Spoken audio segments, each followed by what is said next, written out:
Hi, I'm Nimit Bhargav. Welcome to 29th Meetup, Vue Bangalore.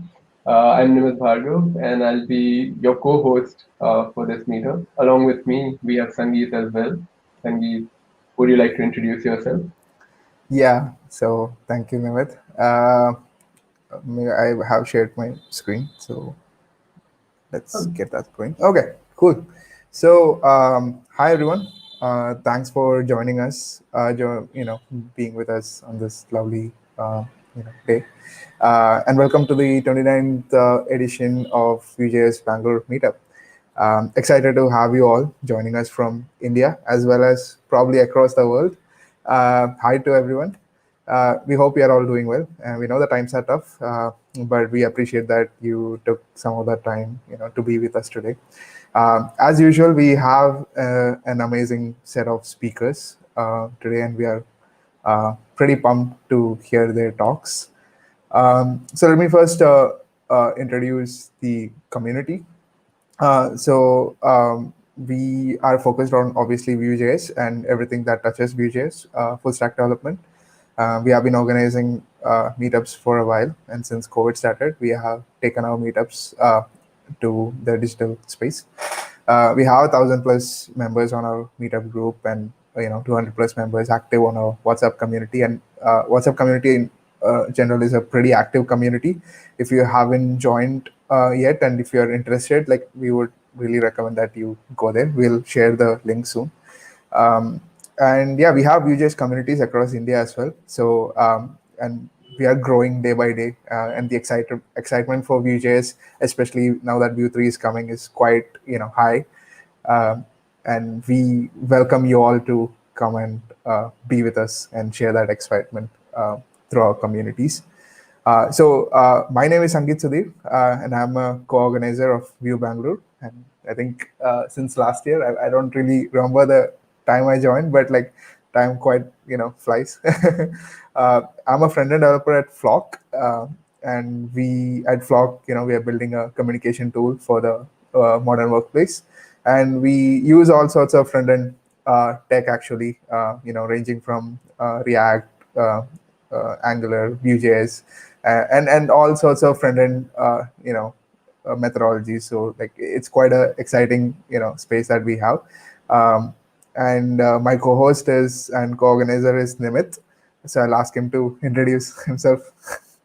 Nimit. yeah, yeah, Yeah. I've been helping Vue Bangalore for for organizing for past 1 year, and I've been really liking Vue Bangalore community as well. And as profession, I work as a full stack engineer, and currently I'm building Code Puzzle. It's a platform that helps developer read more open source code, get better at it, some things like that.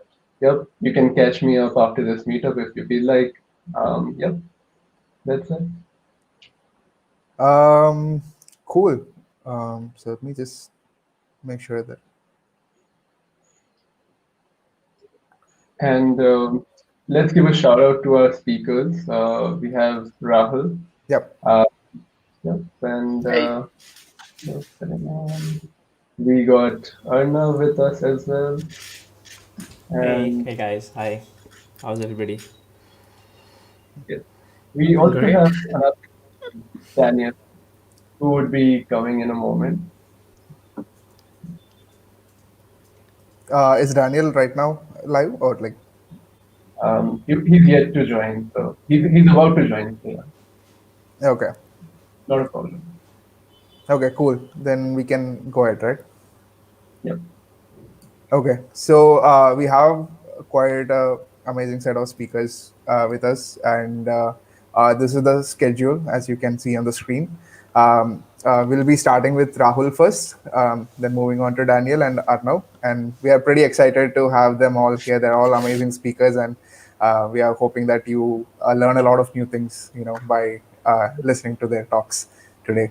So let's jump ahead to Rahul. And I guess Rahul needs no introduction. I mean, he is popular in the Vue.js community. He is a Vue.js core contributor.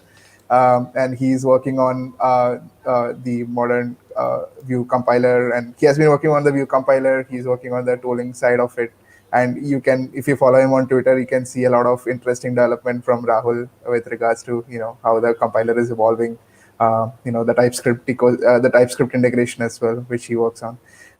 So today he'll be sharing with us all the new things that are coming in Vue 3, and I'll hand it over to Rahul. Hey. So should I start now, or are we waiting for something else? Nah, I think we'll begin. We'll start with you. Oh yeah, Daniel is also here, by the way. Say hi, Daniel. Let me just mute myself. Hi, everyone. Sorry, I'm late.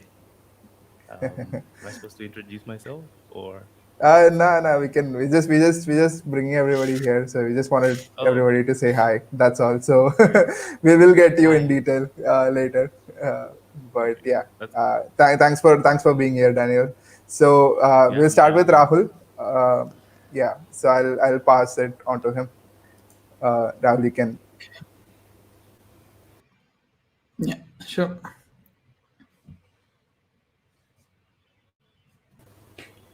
Hello, everyone. Welcome to the 29th Vue.js Bangalore Meetup. I don't even remember, like a couple of years ago, I started this meetup and it's on number 29 now. Time flies. Yeah, it really flies. Yeah. So welcome again. I'm Rahul. I'm a Vue.js core team member. I work on compiler and other toolings. I'm a full my main job is I work at Grammarly, and that's all. Let's start with the thing. So today I'm going to share about my experience of the new Vue. So this is going to be about like what I have been doing with the Vue 3 and what is possible.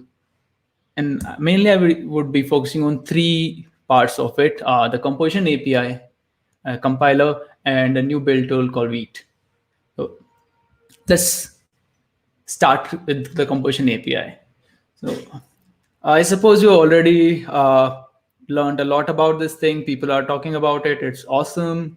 You can do so many things with it. But I want to touch some different aspects of it which aren't focused yet. So something like TypeScript support. So TypeScript support in Vue 3 is much, much better compared to earlier versions. And it's a good news for TypeScript users. But JavaScript users will also enjoy the benefits, because all the IDs like VS Code or Atom, they use the type definitions of the framework to provide intelligence. And with better TypeScript definitions, you will get better experience, better completion, and intelligence in your components. And all that has been possible due to the composition API and all the design discussions it led to. The second most important feature of the composition API, I feel, is independence. Earlier, the Vue's reactivity system was bound to the component lifecycle.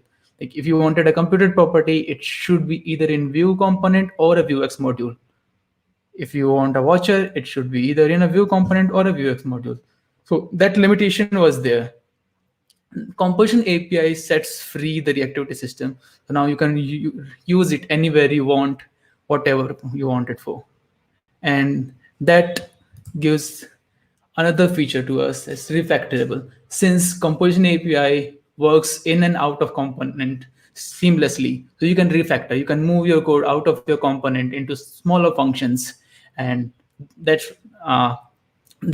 gives us a feature to refactor stuff. And it enhances reusability. In 2.x, we could reuse our components. We could reuse smaller chunks of logic using mixins. And we all know the shortcomings of mixins. So composition API is an advancement of code sharing, which we used to do in mixins. It is kind of removing all the shortcomings of the mixins and gives us more way to compose our code, to reuse our code. Let's see how community is using these features. First example I'm going to present is Vue Router. And Vue Router using composition API So earlier we used to have these hooks like on before route or before route leave or before route enter. We have same hooks on composition API, but the limitation that this hook should be in a component is gone. So now you can create these hooks, move to another file. You can ship features which are using React Router as a library also, and the basically the next router is coming with lots of features and smaller footprint. The size is even smaller, and all that possible because of the composition API's features like reusability and refactoring. So if you want to know more about next router, you can join Vue.js Global on 17th of September, I guess. Eduardo would be giving a talk in detail. Then another example is Vuex next. So this gonna be Vuex 5, which is in early discussion stage right now. And this API is not final, it's just a sort of a prototype. So it's using Vue's TypeScript support and building upon this. So we all know like TypeScript support in Vuex has been the biggest problem. And with composition API being type first, like built-in TypeScript and support TypeScript as a first class member, it gives us different ways to build the store. And if you look at the store, it looks very similar to how we write components. There is a name, state, which is equivalent to data, then getters, they are computed properties, actions, they are like methods. So we're trying to unify the API and still preserving all the benefits of TypeScript. You can know more about the future of Vuex. Again, from Kia, he would be presenting at Vue.js Global on 17th. Check out that. I said composition API is reusable. And that reusability had led to build some reusable composition functions. So yeah, that's what we are calling them, composition functions. So if you use some method from composition API, and then you create a function and share with people, there's a composition function that can be reused. So Vuex is a collection of dozens of composition functions which we regularly use, and we are rewriting those logics, like getting mouse position and like if user prefers dark mode or not. So all those features can be packed into reusable functions. And since there is no namespace collision in this thing, it's very easy to use, like without any problems of mixins. Very easy to use in your components. Since it's refactorable, you can combine multiple composition functions and create your own composition functions. This gives us immense power to build and to share our code with other people. So we are going to see many more use cases. Do check out Vuex if you are using Vue 3 with composition API. That's been the community, how I am using in this thing. So let me introduce to a project. So I maintain a Grammarly plugin for VS Code. And how it works is it spawns up a language server. VS Code works with language servers. And that language server talks to VS Code. But this language server needs to send the data to Grammarly when user types, and get data from Grammarly server when Grammarly finds some error, some grammar errors in your code. I've been doing this thing with an event emitter, and the code was really messy. So I threw out everything and it tried composition API, or composition API is set as Vue reactivity. This is just the parts of composition API which doesn't depend on Vue's component lifecycle and VDOM. So if you ref is a reactive container, it can store one value.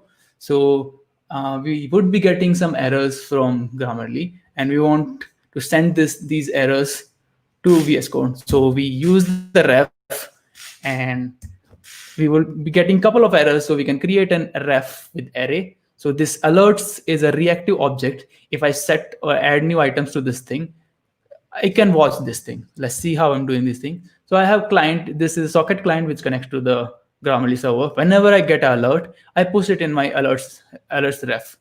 And now I can watch this ref. Whenever I get a new ref, this watcher would be called, and I can send notification to VS Code, and there you can see all the errors. This works seamlessly, but there's the problem. Watch function is not part of Vue reactivity because watch functions depends on component lifecycle. So we have to implement our own version of watch function. Let's do it. So Vue reactivity ships with something called effect. Effect is something which takes a reactive observer and a scheduler. So let's create our watch function. In this effect, the reactive state is provided by a getter. So we have our reactive source. Yeah, assuming that in our watcher function, source is always a ref. So we access the value from the source and return it in the getter. So that works like when I have alerts, and if I keep changing value of alerts, if I change items inside this array, they won't trigger the watcher. So we have to register those. So we iterate through this thing and access each item. So now every item is registered as a dependency, and if any one of them is changing, our watcher can be called. So that's the getter. Second thing we need is a scheduler. Scheduler is a function that runs when the source is changed. But before looking into scheduler, let's create an effect. So effect takes a getter and a scheduler and returns a runner. This, if you call this runner, it's a function come object. If you call this runner function, you will get the latest value of your source, and it retrieves the value in such a way that it won't trigger the watcher function again. So we call this runner function, get the new value, and we have to call the callback of the watcher. We send the new value and an old value, which right now is undefined for the first use case, and we can override the old value with the current value. We want to trigger our watcher immediately when it's registered, so we can call the scheduler again manually, and we return a stop function. This is like deregistering all the watchers. This step is automatically done in the Vue's version of watcher because it knows when a component is unmounted, state is no more required. That's the only difference. We have to create a watch function again. Here we want to give control to the caller to stop the watcher.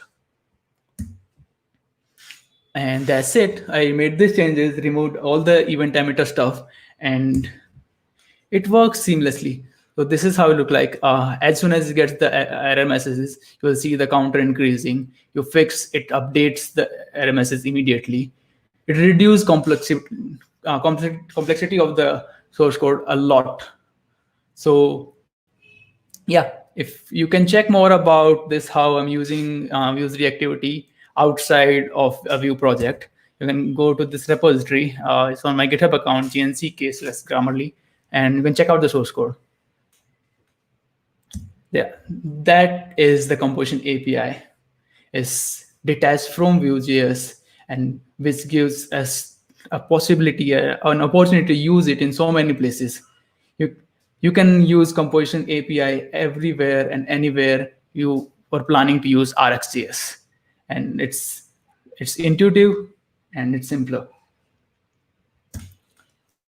Next, let's go to compiler. Compiler has been rewritten in a way so that we can provide one of the main reasons to rewrite was to provide source maps for the template so that you can hook a debugger in the template and stop in between render function is executed.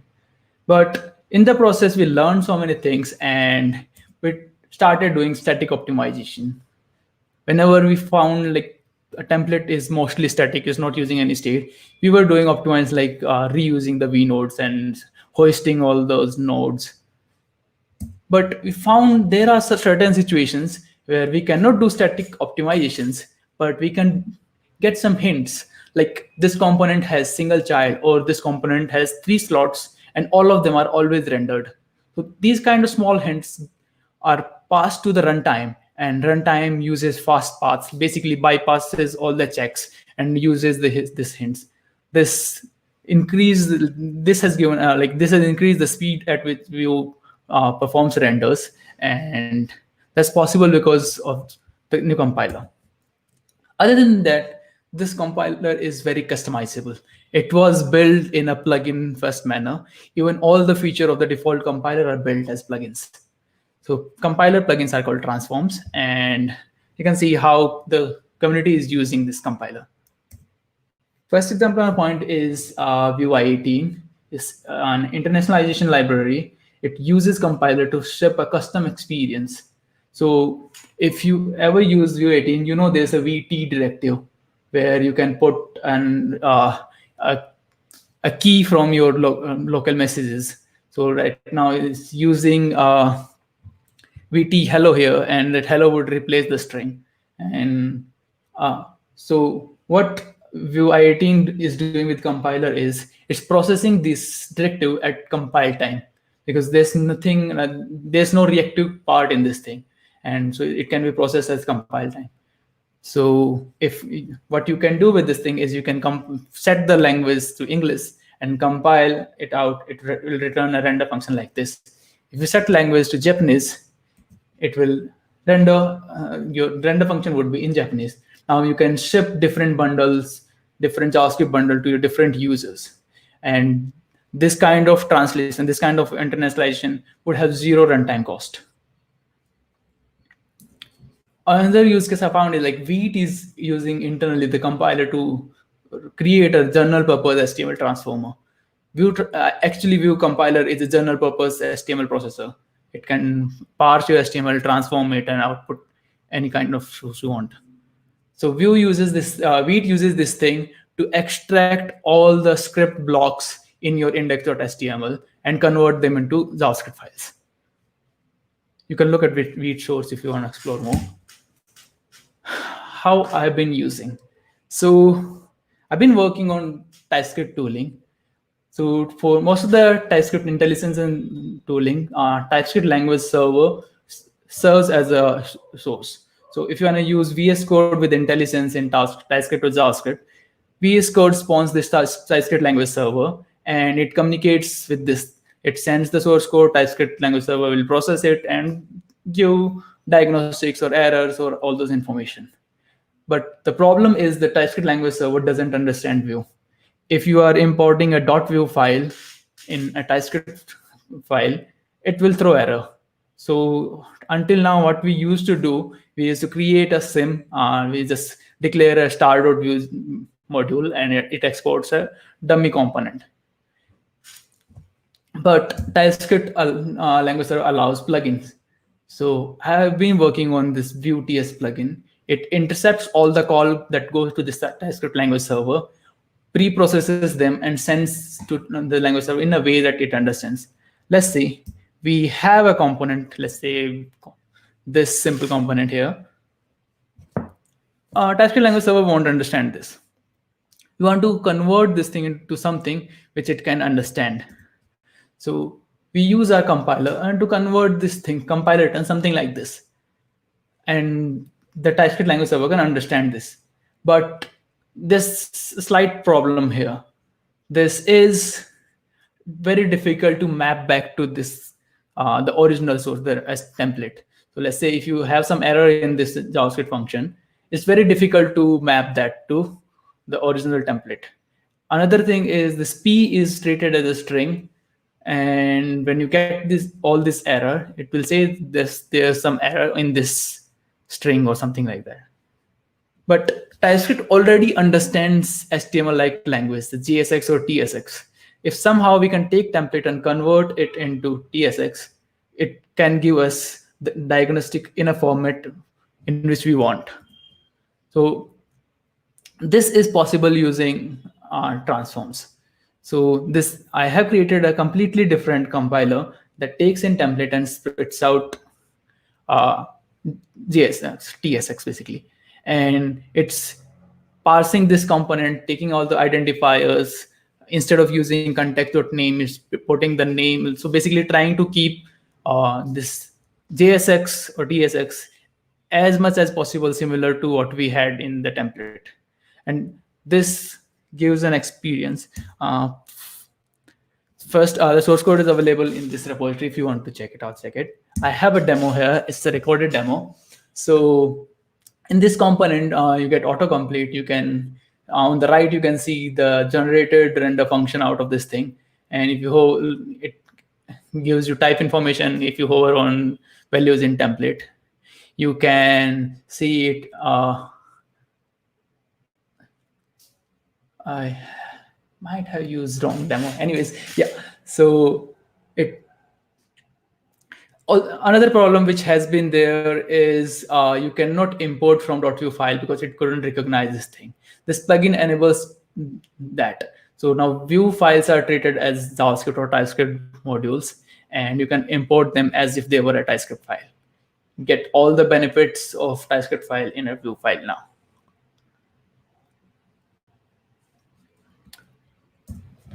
So that's the compiler. It's a super customizable tool. You can use it to process, use it to process the template and set custom experience for your directives or components or your library. Or you can use it to build completely different things. You can create your own markdown processor or anything, like wherever you are using HTML or HTML-like languages, you can use this compiler to process that strings. Next we have is Vite. Vite is a, I'll say, a dev tool, a build tool of new era. It's revolutionary. What it does is truly unique. So it has true on-demand compilation. Only the files which are required to render a page are served or compiled.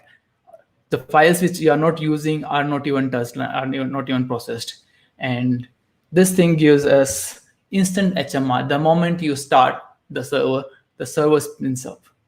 Like if you've been using Webpack or Partial, you'll see that the cold start of your server will take around 10 seconds, 20 seconds. Sometimes some large projects might even take 50 seconds or something. In case of Vite, it doesn't matter how big is your project. It instantly starts and starts serving. And all the JavaScript files are processed on demand. When a browser is asking for a JavaScript file, it's processed on the fly. And but Vite is using all the modern tools, so you cannot use it in Internet Explorer. So you have to use it, like you can use Vite only where native ES modules in browsers are supported, which is like all the modern browsers made with Chrome, Firefox, or the Chromium-based Edge. So you can use Vite with that. There are many interesting talks on Vite. I'll say you check out a talk by Evan Yu on Vite. That's interesting. Other than being all those things, it's very customizable. So Vite is actually running a Koa server, and it allows you to add middlewares to that Koa server. So with middlewares, you can customize almost anything. And you can see a prime example of is VitePress. VitePress is like VuePress, but it's more opinionated and it serves instantly. The problem with VuePress has been, like, if you have a documentation website with hundreds of pages, it will take a lot of time to start. And if you hit, like, every keystroke you hit in your markdown file will trigger a rebuild, and that rebuild would have been taken 5, 10 seconds, 15 seconds. The feedback time is huge. Like, it's huge for front-end developers. In case of VitePress, it starts serving instantly because it doesn't need to process any of the files, and it doesn't matter how big is your project. It might have 100 files, 200 files, 1,000 files. It will take exactly the same amount of time.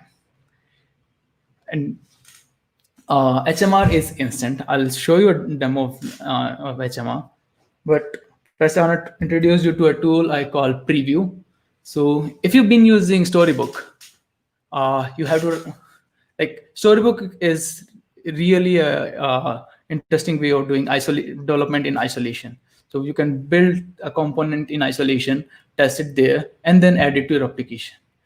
But to uh, two main problems I see with Storybook is, one is like it's Webpack based, so all the problems or all the slowdown from Webpack is inherited there. Second is you have to write all those stories. Even though if you are writing small simple components, you have to write those stories and you have to maintain those stories. It's like more code to maintain. In preview, I'm taking an approach. It's built on Vite. It's a live demo, so you don't need to do anything. If you want to run preview in your project, you just run this command npx preview, and it will start a server. It starts immediately because it's using Vite, and it looks for all the Vue files in your project and tries to render them. Even if you don't have examples, like the story is not set in your project, it will generate it automatically. It will try to render your component, pass down the props. It's using Vue template inspector or something. It's using an API to parse your source code and try to identify what kind of props this component is needing, what kind of slots this component is needing, and provide default values for them. And those default values can be controlled. And it's instant.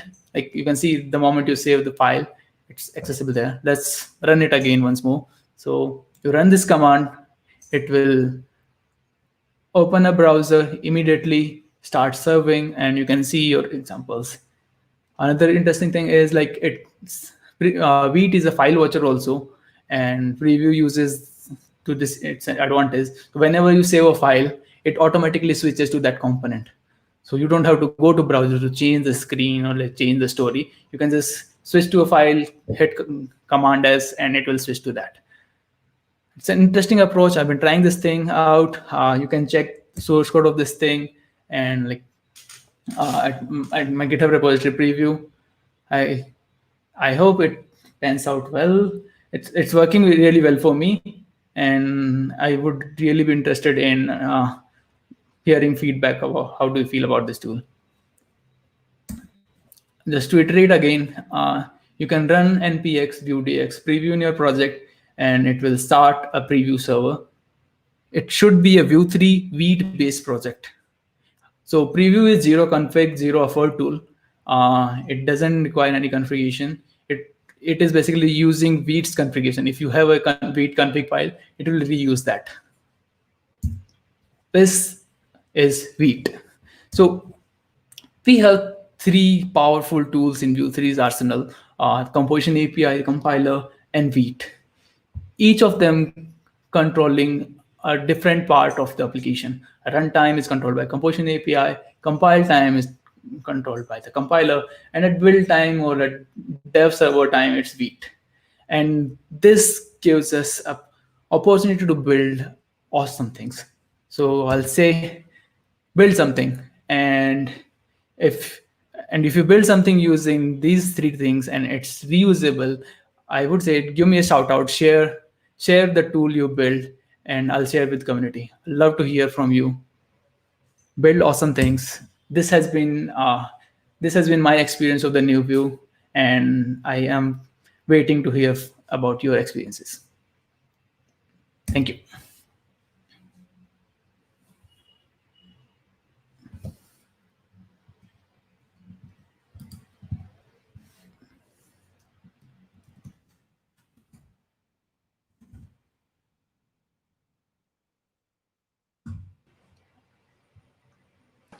Okay, do we have any questions, Sangeet? Yep. Hey Rahul, thanks for that talk. That was pretty wonderful. We haven't gotten any questions yet. Like I would ask like the viewers to post your questions in the YouTube chat so that we can bring it up with Rahul.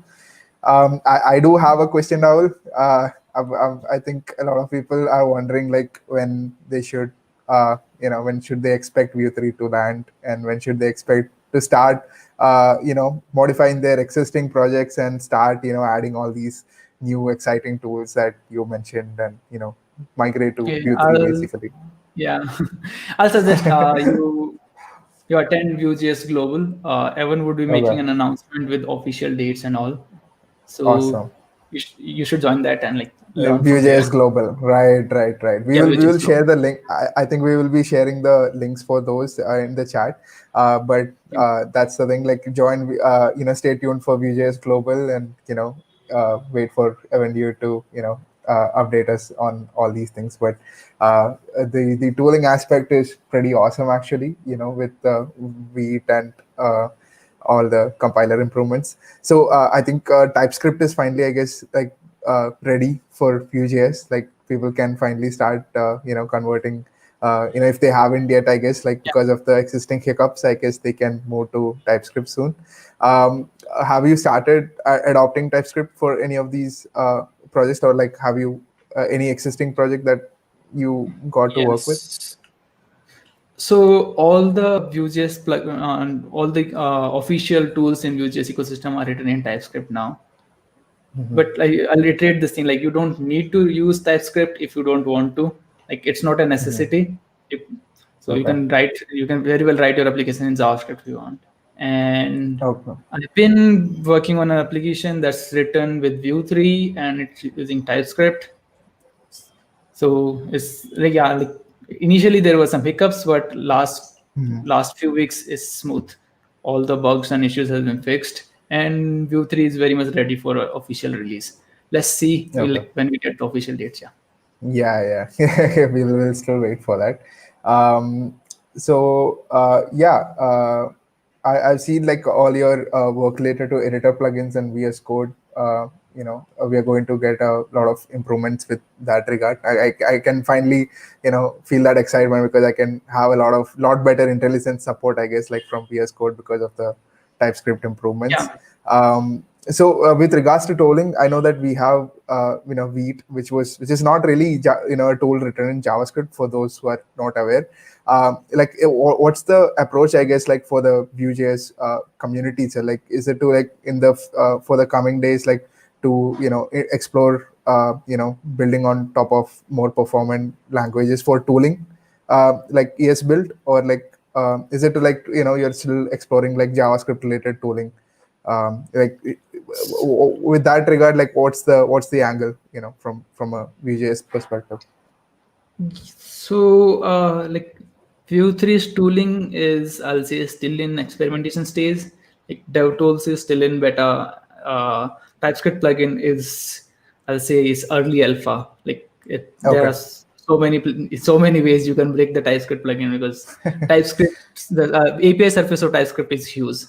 So like Yeah. it's like that's in pre-alpha, and Vite is again in alpha, but Vite is using ES build internally, and we moved away from Webpack for Vite. We are using Rollup there for building and ES build and Koa server for development. But Vue Okay. CLI is going to stay there. Like there's no denying that Webpack is a Yeah. behemoth, but it's necessary.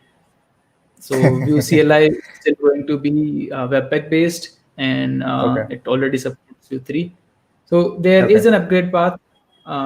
Documentation like Vue docs are ready, and I think official release is either today or tomorrow. Oh, So okay. like, yeah, they're coming Great. out of alpha. Okay. They are coming Awesome. out. Yeah. Yeah. That's really cool. Thanks for that update. We have a question. I'm not exactly sure what this is about. So can we get more playground examples with Rollup plugin view? That was the question. Yeah. Let's say like I'll look into this thing, but yeah, I mean, it's like you can at least like if you want more examples, you can at least start with an issue like what kind of examples of playground examples do you want there, and then we can build on this thing. Like I think Rollup has couple of examples, but for latest version, like documentation examples are still missing. Like we have been focusing on the core and the core documentations for a while, and I recently switched to working on the TS plugin. So like Rollup plugin was a little bit like missing the attention it needs. So I think after like when we make this announcement, after that I'll go back to Rollup for like quickly do a maintenance session. And if you have and you want any examples, you can create an issue there. I'll look into it. Awesome. Awesome. So Anish, go ahead and create those issues, and Rahul can look at it afterwards.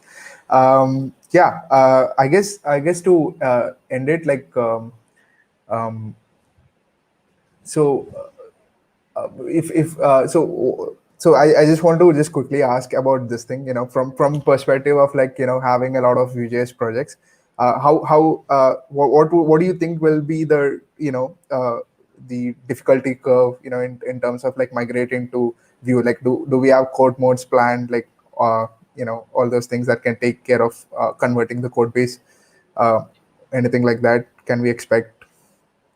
Yeah, so Vue 3 is mostly backward compatible. Some of the features are deprecated, but I think most of the Vue 2 code would run in Vue 3. Uh, if there is a breaking change, there would be a code mode for that. Okay. Code like automated code migration is is work in progress, and Okay. I would say if you are interested in upgrading your project, first wait for a while. Don't jump onto Vue 3 on the first day. If you have working Okay. Vue 2 application, wait for a while. Maybe wait for first Okay. minor and 3.1 release it, Okay. then maybe start development, so that the whole ecosystem, like dev tools and everything, is stable enough for you. Okay. If it's a side project or personal project, you can upgrade it. There's not a problem. And I'll suggest, if you are planning an upgrade, watch out for the code modes. I have to look up the repository, but yeah, you can look and share the link. So Okay. code modes repository is being used for creating automated code migrations. And I'll suggest, if you find the way you are writing component is not covered by the code modes, so maybe create a issue, or maybe create a PR, or maybe create a failing test case, something, so that your project is also covered by those automated migrations. All right. Cool. Cool. Thanks a lot. So I guess that's it. I'm not seeing any more questions. If there is anything, maybe we can you can, Rahul, you can check with the YouTube chat as well, if anybody asks anything. But thanks a lot, Rahul, for joining us today and sharing all If these you have exciting questions, you can drop updates. me on Twitter. Yeah. Yeah, definitely. Follow Rahul on Twitter. Ask him your questions. Tweet at him. Let's get that conversation going and create those issues if you are interested to check them. And Rahul, if I think some of the links have been shared in the YouTube chat, but if any other projects were there that we missed, somebody asked for all those links, so you could share them as well. And Okay. folks, go ahead and check preview and check Grammarly and all these examples out, and learn a lot of things today. So thanks a lot, Rahul. Thank So you. yeah. So that was Rahul, everybody. Hope you guys all got interesting things to learn today from his talk. So we are going to jump right ahead to our next talk, which is by Daniel. So Daniel is joining us all the way from Zambia. I hope I got that right. I hope you are actually in Zambia itself. Yeah, I'm actually in Zambia. Sad. I Yeah, mean, that. not really sad, but I can't travel. Oh yeah. Because of the current situation, that's true. But Yeah. we hope you're making the best of it. I mean, we are all Oh, I adjusting, I definitely guess, am. during this time. Yeah. So Daniel is a developer turned developer advocate, and yeah, you're working at Strapi. Yep. And he's going to be talking about headless CMSs, which is something I personally haven't yet explored. So I'm really excited for this talk, and how we can, I guess, how we can accommodate new content on our websites, without having to really rewrite front ends each and every time. So I'm Totally. really excited for this. So Daniel, the stage is yours. Awesome. Thanks. Let me just get to sharing my screen. Okay. All right. There we go. All right. Um, I'm guessing you can see my screen. Okay. I'm just checking that that's working. 1 minute. Great. Okay, here we go. So I'll be talking about building modern modular web applications. This is a very interesting topic because it covers quite a bit of things. So before we get into that, I'll be giving you some context on who I am. I am Daniel Madalitso Phiri. You can find me anywhere online as Malgambes. I do developer relations at Strappy, and I'm a DJ on Mixcloud. So if that's your type of thing, you should check that out. A caution for everyone who is watching, there'll be a couple of Lego references, so be aware of that. And something that I'm trying to do in a lot of my talks is give people links to resources and slides as early as possible.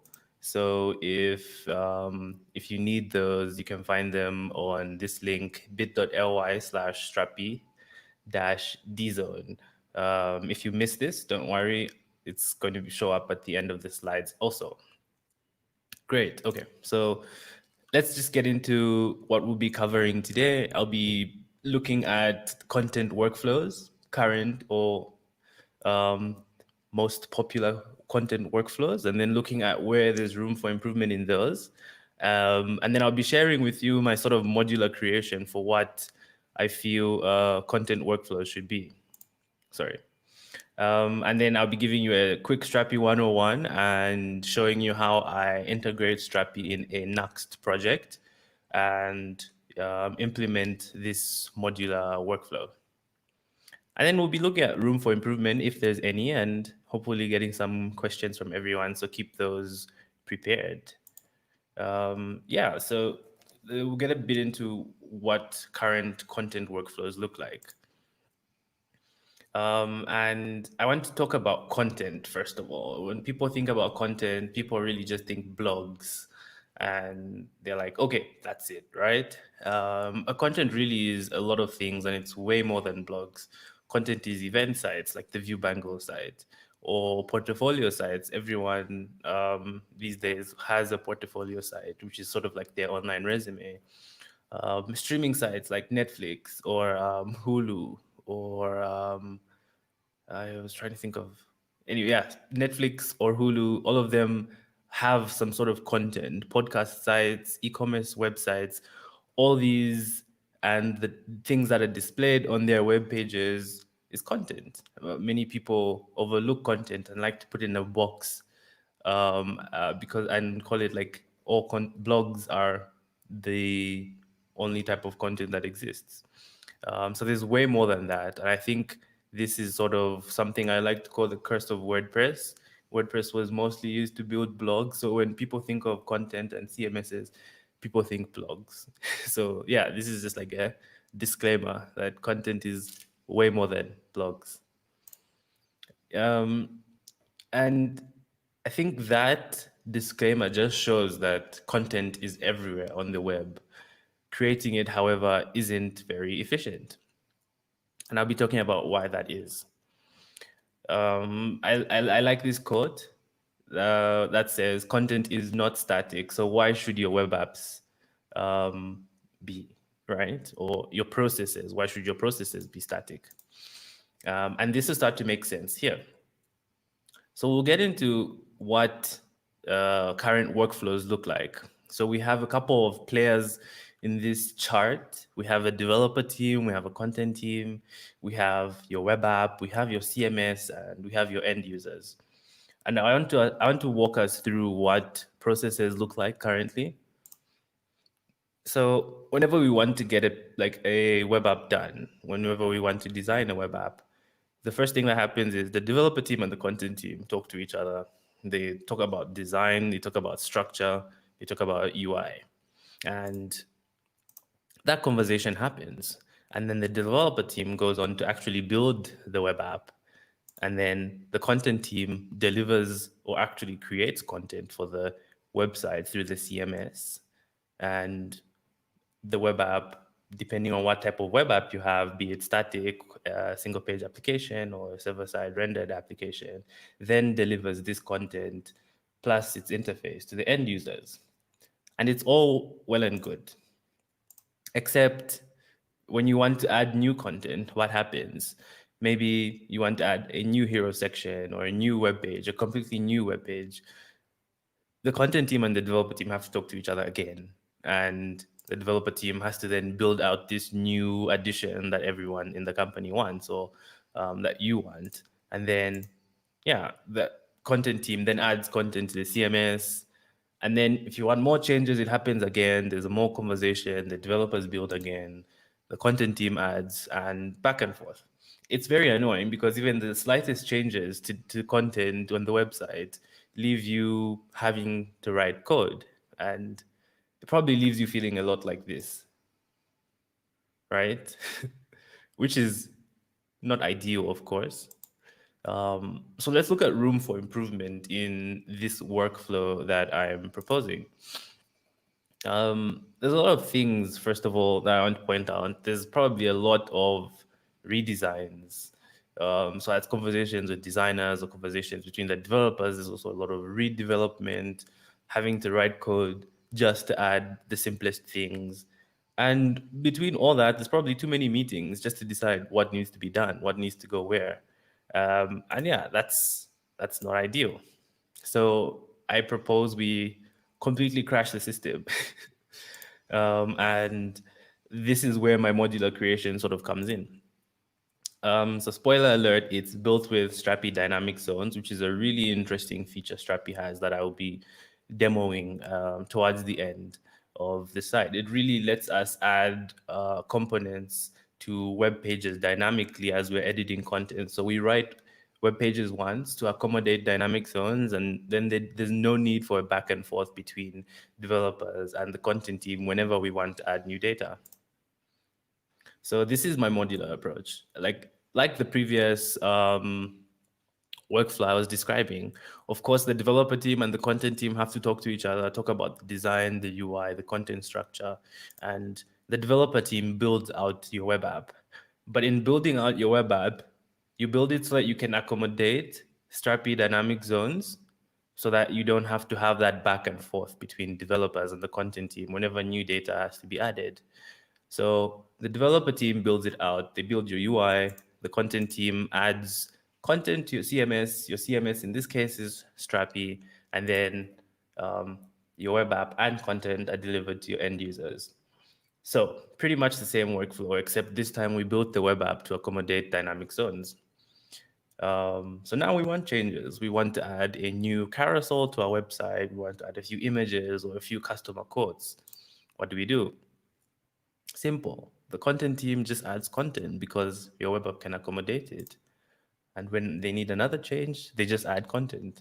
And it sounds like a utopia, but it's really possible. So you write your website once, and if the content team wants to add content, they do it. That's great. And I've left you hanging because you're like, oh, okay, this is possible, but how does it happen? And I'll get to that. But before I do that, I really want to give you a Strapi 101. So Strapi is a headless CMS. And for those who aren't familiar with headless CMSs, I'll be going into what that is in a bit. It's a few things, a few really good things. It's completely open source, so you can find its source code on GitHub. It follows the MIT license. It's built to be customizable, so you can tweak its API and have a bunch of really cool functionality. Oh gosh, my bad. Lots of spoilers, but that's fine. Okay, where were we? Great. Yes, it's customizable. So fully customizable.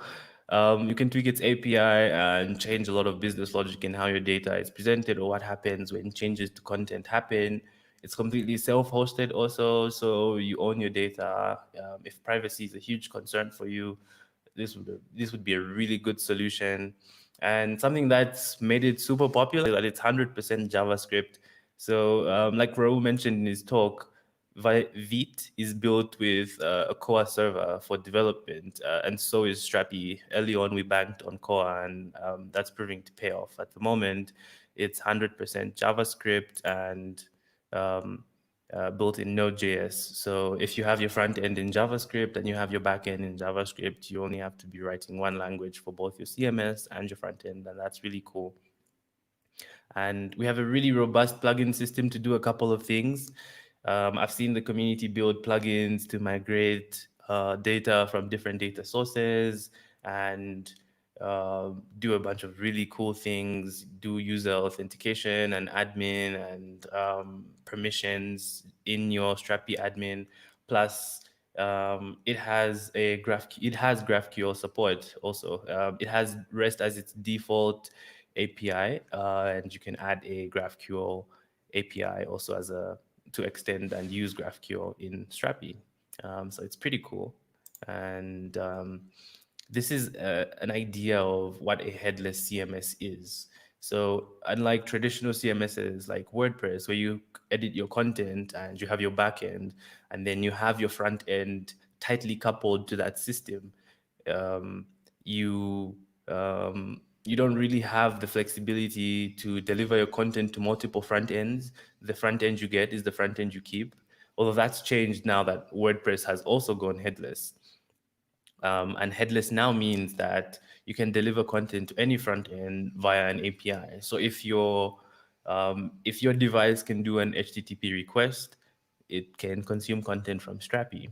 So that's mobile applications. That if you want to actually do some funky things and get data from Strapi and process that in another API, you can do that. So wearable devices, smart devices like Alexa and Google Assistants and Raspberry Pis and all your favorite front-end websites. So it's super possible. We have nice integrations for a lot of these front ends. So yeah, you should try that out. Headless is a really cool concept.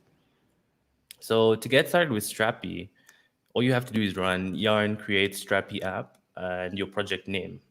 And yeah, you have Strapi running. I've run the command and I have the first interface you deal with that I will be switching to soon. And if you want to try this out without running the yarn command, you can follow this link and get like a Strapi droplet on DigitalOcean, and you should get like a few credits. So, but yeah, let's demo something. Let me get Strapi running. Let me just switch screens. Give me a bit. Okay.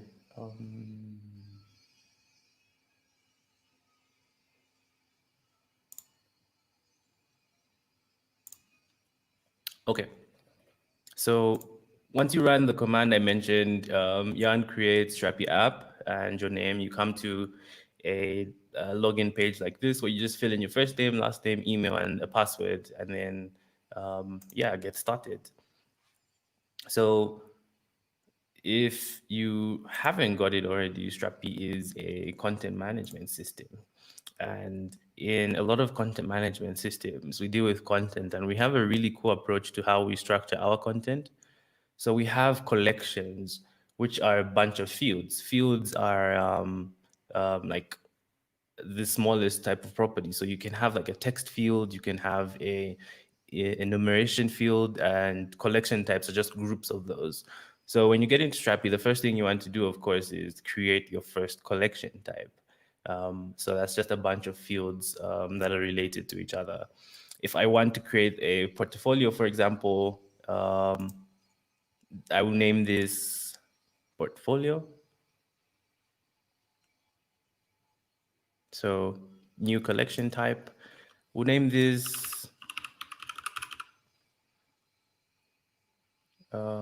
portfolio and continue. Oh, my bad. I added another field. Let's just close that and start over. So yes, we have the portfolio collection type, and in my portfolio, I want to add a text field that will have my first name. I want to add another field. Oh, yeah, no white spaces. I want to add another field for a description of who I am, or my bio rather. And we want this to be long text. And I think that's pretty much what I want for my portfolio. So that's it. You've created your first collection type, which has text fields, first name and bio, and you save it. Your server will restart, and then after it restarts, we can add content and then we can get to querying that content. Okay. Let me just refresh.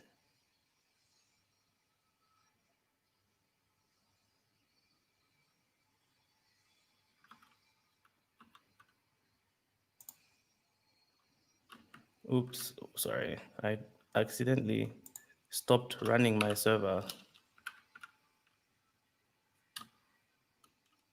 I will just restart it. But okay, I don't know how I'm doing for time. I don't want to waste time because I already have Strapi deployed on Heroku, and I have a portfolios collection type actually, which already has some of my data, and we'll check that out.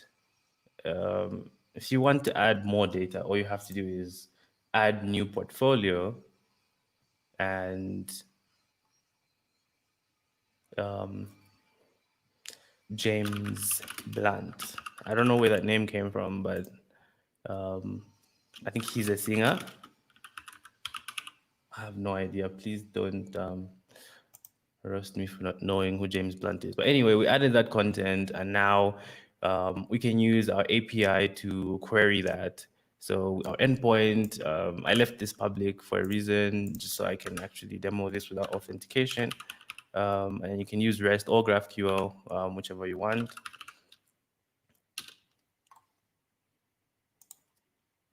My bad, wrong endpoint. And yeah, we get back our data. So let's look for James Blunt that we just added. There we go. So James Blunt, he's a singer, updated by me. And I think that's pretty cool. It's a really cool way to get a server and an API up and running really quick. Yeah, and that's my demo, which was a bit of a fail. So I will stop sharing and go back to the slides.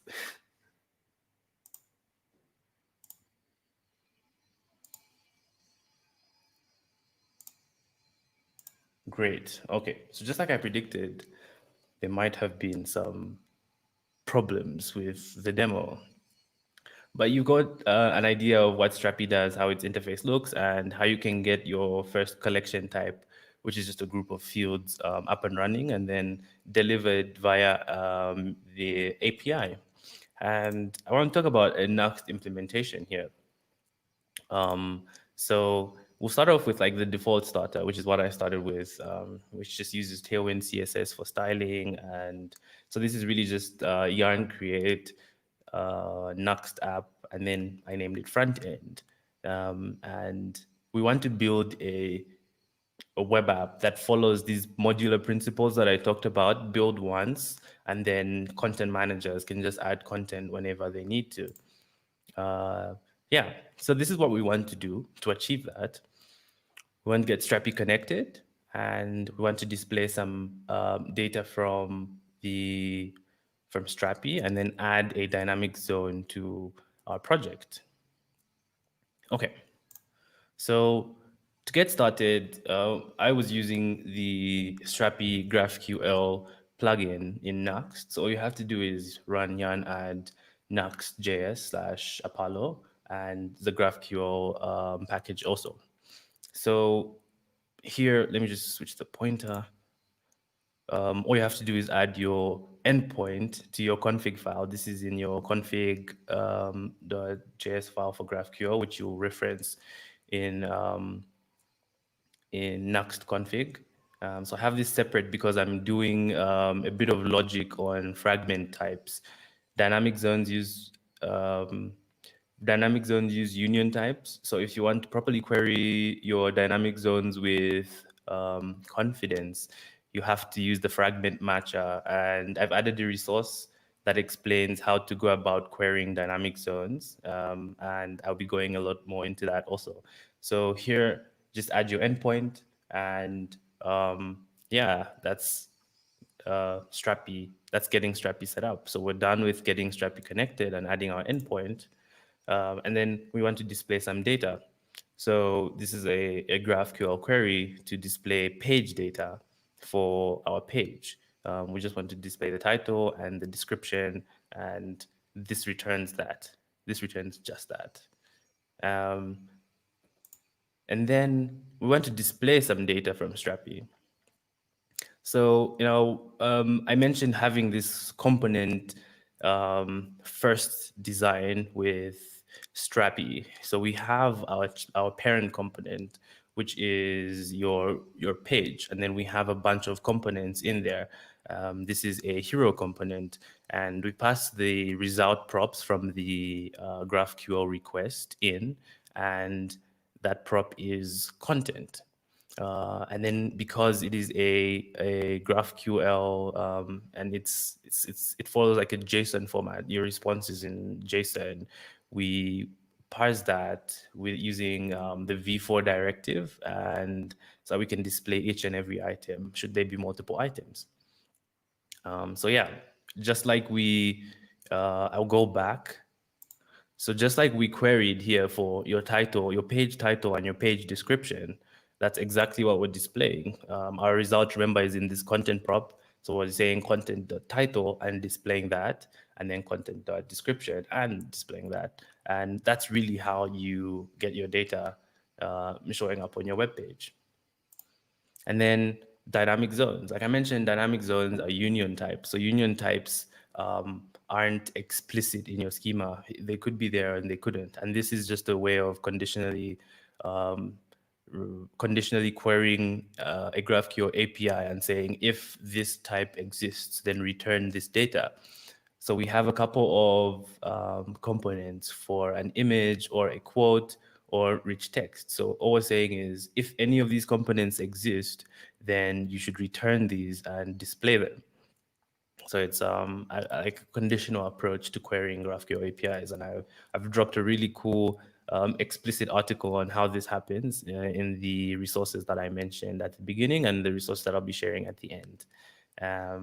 And yeah, so now we want to display this data. I know this looks like a bunch. So just like we had in our first page, we have a prop content that we pass and iterate over with the v4 directive. And then we have our dynamic zone page zone, which I'll go back just to highlight.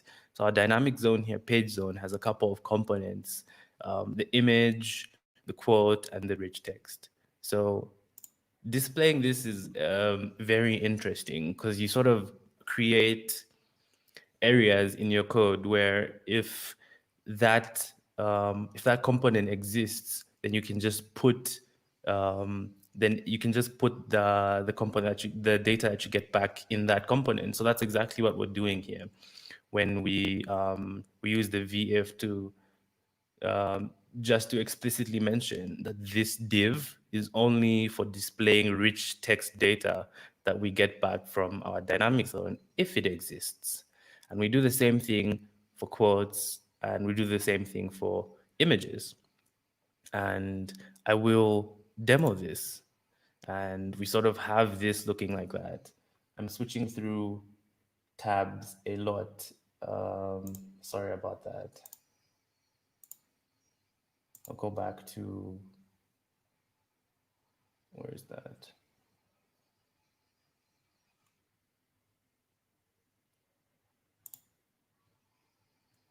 Okay.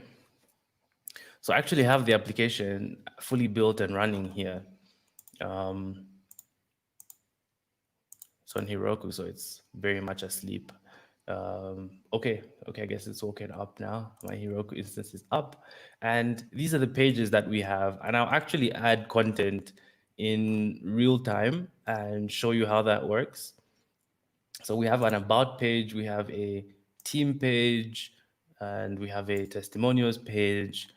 I want to add, so I could add an image or or some text to this testimonials page.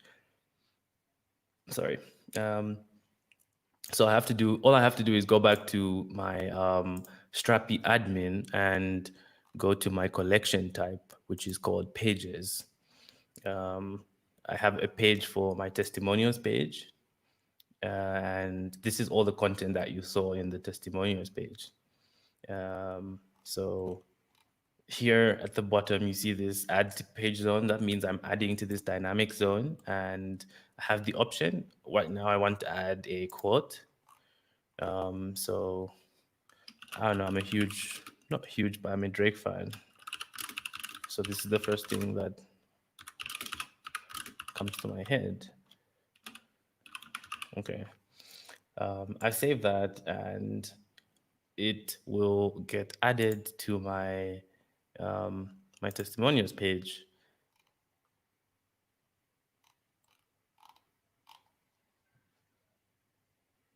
Excuse the slow internet, but yeah, there it is. Started from the bottom, now I'm here.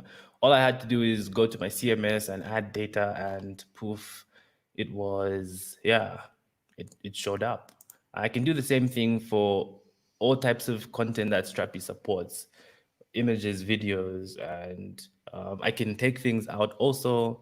And I think it's a really cool approach to building applications. You know, the way we follow the modular principles with components in building web applications, or component first design. I feel the same thing should go with our content and the way we structure our content. And this really is some steps towards achieving that.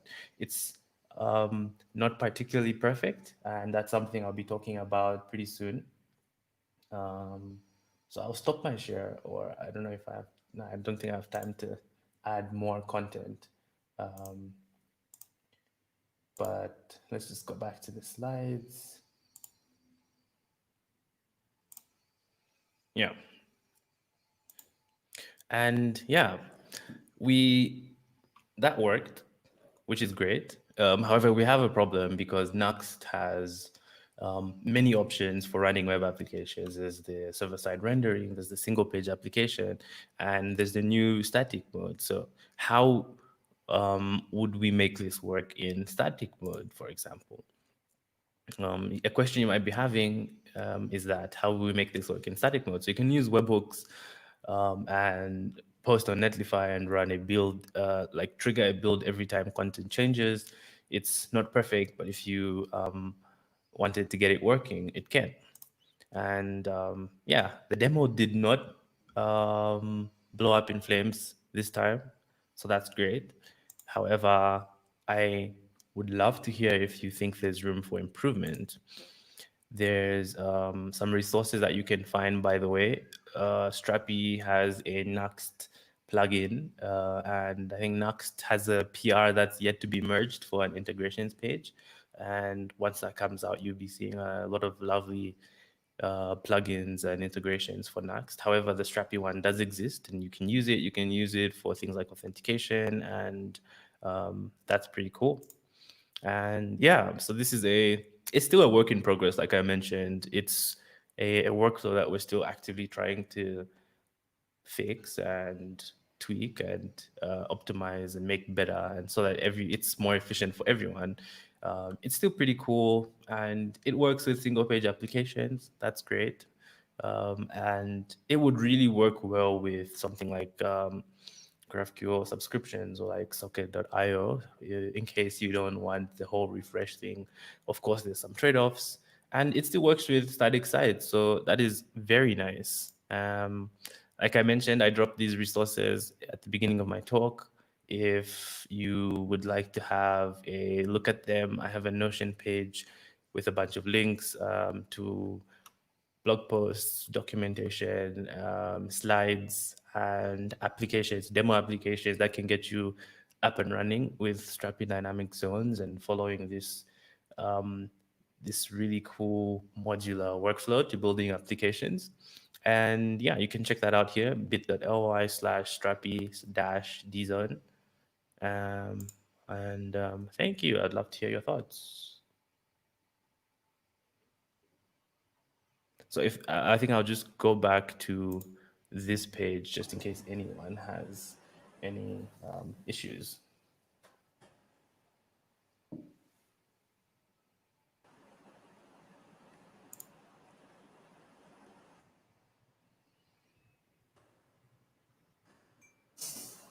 Yep. That was great. Thanks a lot, Daniel, for that wonderful presentation. We all learned a lot about Strapi, I guess, from that presentation. That was Thanks. absolutely I wonderful. hope I gave you Yeah. context into what a headless CMS is. Oh yeah, I mean this is pretty awesome. I mean, I think we can actually use it for our Vue.js website, which we are planning to revamp soon. But it seems pretty easy, I guess, like to uh, do a lot of a typical website needs all these kind of components, and like I guess the backend is pretty much automated by something like Strapi, and that's pretty awesome. And it's That's open source, which is the biggest, I guess, takeaway for me. Yeah, Like, it's pretty cool. yeah, it's pretty awesome. Thanks a lot for that. We have a couple of questions, I guess. So we got asked one specific question by Honey. Okay. MongoDB setup. He can't customize object ID numbers. Is there any workaround for it? Oh, Um, I'm not aware of this actually. I would ask Honey if they've like opened that issue on the repo. okay. And then I think that would provide a bit more context into what the issue is. But Okay. I'd love to have a look and help out All where I right. can. I'm not sure like what so is Strapi like powered by MongoDB? Is it using MongoDB under the hood? Like any idea about that? Yeah. So I used the quick start option when I was setting up Strapi. I will All go right. to that slide real quick. Um, Sorry for all the clicky. Yeah. So when you run yarn create Strapi app, you have the option to choose what database you want to use. So at the moment we Oh, support, yeah. So at the moment we support Postgres, we support MySQL, we support MariaDB, we support MongoDB, and wow. yeah, so you can choose what DB you want to support. So I guess that comes with some issues with making like Strapi work in a uniform way with all the DBs, and that's probably the issue that Honey is having with the object ID numbers. Okay. So yeah, Wow, that's awesome. there's Like I didn't know it was this flexible. Yeah, it's pretty flexible. I think I did not sell it. Oh, well, I wasn't trying to sell it, but I didn't pitch it as good as I could because it's super flexible and robust, and it gives you like a lot of flexibility to do a lot of things with like from the database alone to like the API itself. So it's you can have like webhooks and triggers to do a bunch of really cool things when data is added, or when you run your server, you can populate the database automatically using the API. Wow, that's pretty awesome. So I, Yeah. I I had a question related to that itself. So I guess like then if I later on if I want to like take a backup of all my content, it's basically just taking the DB data with me, right? Like that's pretty much what I have to do. Is there anything that Strapi provides, like where like I can back up, uh, the data or something, or is it just something that I have to do manually? So at the moment, when you mention data, there's like your actual content or your Yep. content model. So Yeah, at the pretty moment, much we all the content. all the content. Okay. So at the moment, we only support like backing up your content structure, like your content model, all your collection fields, all your collection types, and all your fields. We can back that, export and import that in the Strapi CLI. However, like if you want to do backups for your data, your database, your content, you'd have to do that through like your database CLI or server. All right, got it. Yeah. So you mentioned, so this is open source and like we can pretty much deploy it, wherever I guess we want. Is there any something that Strapi itself is providing a backup backend option, or like is it like you just pick your and bring your own backend? Is that how it is? Yeah, at the moment, it's really just bring your own backend. Like you deploy where you feel comfortable. We've seen people deploying to some really interesting places, and we have guides for deployment to a lot of popular like services. So like platform.sh, DigitalOcean, Heroku, Amazon Web Services. Someone got it running on Azure. And yeah, it's there's like a Docker project. So as long as you can figure out your server config, then yeah, you can run it pretty much anywhere. We've seen people put like Strapi on Kubernetes and have it in like Oh, so that's wow, nice. yeah, that's also possible. Mhm. Awesome. I'll definitely have to, I guess, play around with all these options when I try Yeah, it let me know myself how that later. goes. Definitely. So, I like you showed this, example. Like, you could you share this links like to the YouTube chat once this is over? I guess like that would really help. Yeah, okay, yeah, sure. Yeah. I will navigate to YouTube once this is done and share Cool. all these. Awesome. Yeah, that Okay. would really be awesome. Nimit, do you have anything to share? There was one user who asked views on Nuxt.js. So Venkatesh, we asked like views on Nuxt.js. What are your View views? on views on Nuxt.js. What are your I really like the direction Nuxt.js is going. They're really creating a seamless developer experience. I like with my Vue journey, I was mostly just writing Vue, like using the Vue CLI, writing normal Vue applications. But Nuxt.js really it's like there's nothing terrible with Vue. It's just that if I want to build certain types of applications with Nuxt.js, it lets me do that with simplicity. So I handle things like routing, and it lets me add modules and like integrate with a lot of really cool things. I think integrations is one thing they're really big on. So if you want to add a bunch of services to your application, Nuxt.js is really good to do that. I'm really enjoying the experience of creating web applications with Nuxt. So my views are good. I'm very optimistic because they're like the team is really good and they keep adding a bunch of really interesting features. Cool. hope that So, answers his request. Yeah. so I Sorry. guess like we don't have any more questions. No, I mean that answers the question, I guess. So Oh, yeah. uh, we don't see any more questions right now. But like you guys can, I guess, follow Daniel on Twitter, and you can shoot all your questions at him uh, later on. Can you? Yeah, you. We have highlighted the username on screen right now, so feel free to ask him about all these, any doubts on headless CMSs and Strapi and, yeah. Thanks a lot, Daniel, for sharing your valuable time with us today. Thanks We for hope having me. to, yeah, we hope to hear from you again in the future. It's been really interesting to hear all these things, all these new things. These things are new for me. I'm pretty sure some of you in the stream I've already heard about headless CMS and all, but this sounds really exciting, and I hope like some of you have also learned a lot of new things from Daniel today. Fingers So crossed. thanks once again, Daniel. All right. Thanks for having me. Bye. Cool. Bye. So we have our next speaker, I guess, Nimit. Uh,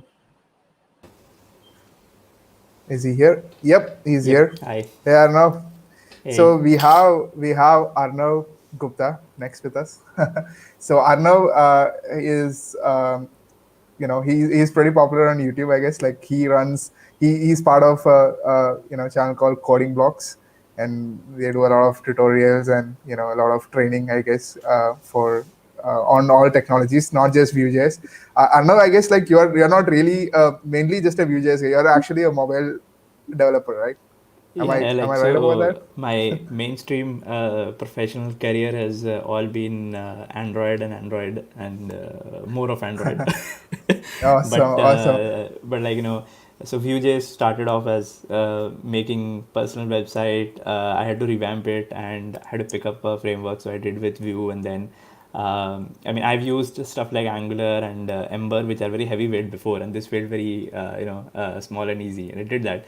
The thing is, like, I have kind of become in the community a bit famous for being like the guy who writes TypeScript tooling into Yeah. Vue.js because coming from like a Java kind of world, using plain JS seems like a risky venture to me. So I prefer having a strongly typed environment. And so Yeah. anytime I pick up framework, I'm like, can we do it in TypeScript? That's the question that comes to my mind. So that's Yeah, that has really led you to interesting paths, I guess, and you're pretty famous in the VJS community for that as well. Those of you who don't know, like he maintains and he created and maintains the popular Vuex persist library, as well as an interesting option into using TypeScript in Vuex, which some of you might have used, called Vuex module decorators. I hope I'm getting those right. yeah. But yeah, he maintains these popular repositories, and today he is here with us to share his thoughts about Vue 3 and Vuex 4, and what's next with Vue and TypeScript, I guess. So I will hand it over to you, Arnav. Very Yeah. Let excited for me this. get my screen on. Definitely. Yep. So yeah. So I'm using this thing Evernote for the first time for presenting because to be honest, I created most of the presentation in the last couple of days, is figuring out where can I make this presentation, because it needs a little bit of live coding also parallelly. So anyway, I will just get started with this. So Rahul was talking about like all the new things in Vue 3, and I think all of you might have gotten an idea about how the new composition API is there. The fact that Vue.js itself is written in TypeScript is a very, very big advantage if we want to use TypeScript to create our Vue apps. Because I've been using Vue and Vuex with TypeScript for quite some time, and there have been some gaps in the older ecosystem because they were written actually in plain JS with some flow types, and also essentially they don't expose real typings. There are some augmented typings that are available, and there are a bunch of like little hacks and duct taping that we continue to have to do with Vue 2 and Vuex 3.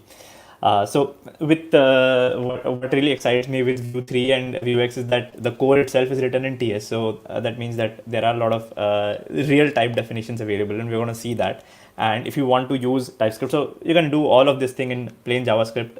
So that's something that from day one, Ivan was very in favor of, and right from the beginning on Twitter, he was like, we will make sure that the default way to do it is JavaScript. It won't be like Angular where TypeScript becomes the only way to do it.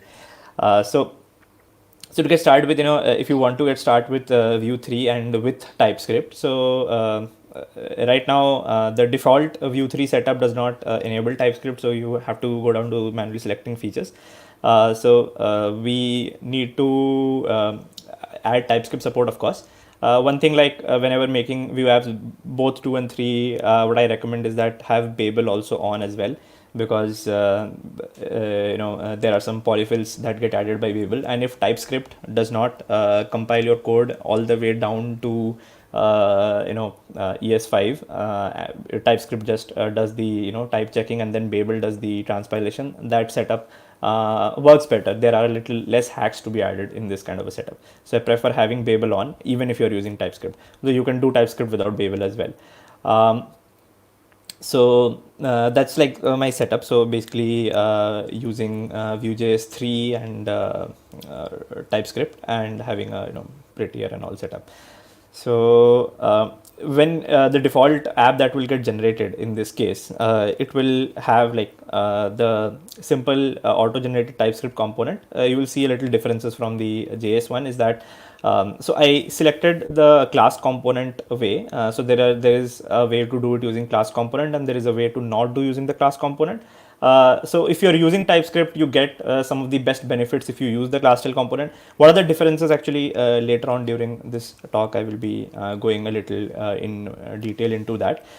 So what we do is, here we are gonna figure out what all these options and all is.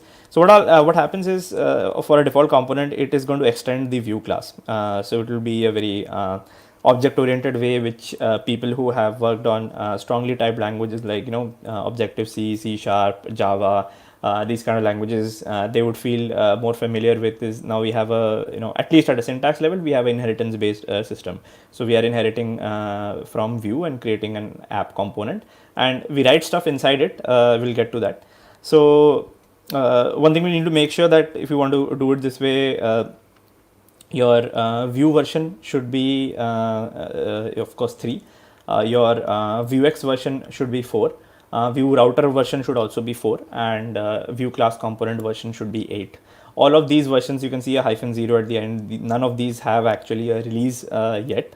They are all in alpha, beta, or RC kind of levels.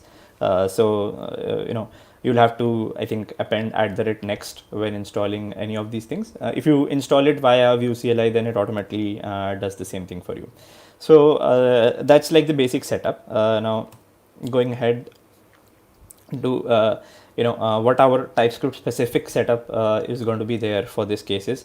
Like I said, if we are using with Babel, then the advantage is our TS target can be ES next, which is great, because then TypeScript is not actually responsible for transpiling for missing JS features. TypeScript is just checking for your data types and errors, and like you're getting the advantage that you get out of TypeScript, but you're relying on Babel, like the greater Vue.js ecosystem, to transpile your app to whatever target browsers you're targeting.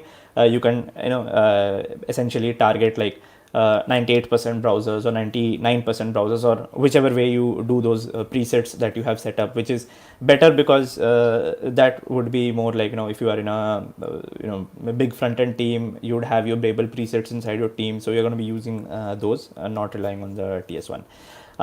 Rest, I think a couple of things here is we need to have this ES module interrupt to true for most of the libraries to work correctly, and have the synthetic default imports also set to true for these things to work. The Webpack config that Vue.js uses, so directly does not use Webpack, it uses the Vue CLI service, which internally is Webpack based. So that relies on a little hack that @ symbol means the SRC folder, which acts as your root, which is a good rerouting for imports. For that to work in your TypeScript type checks, this thing needs to be added.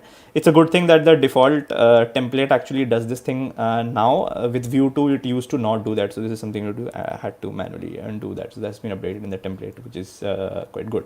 So that's like our TS config. That's the basic generated one. There isn't anything that I've added to this as such. So the default setup today and Vue CLI would take you through this easily. So your code that would get generated, like your hello world kind of stuff, that will get generated like this that we just saw. If you have to create something like a basic counter with TypeScript, the advantage you start seeing here is that you can define anything that goes into data. You can define it as simply like a variable. You write count equal to 0.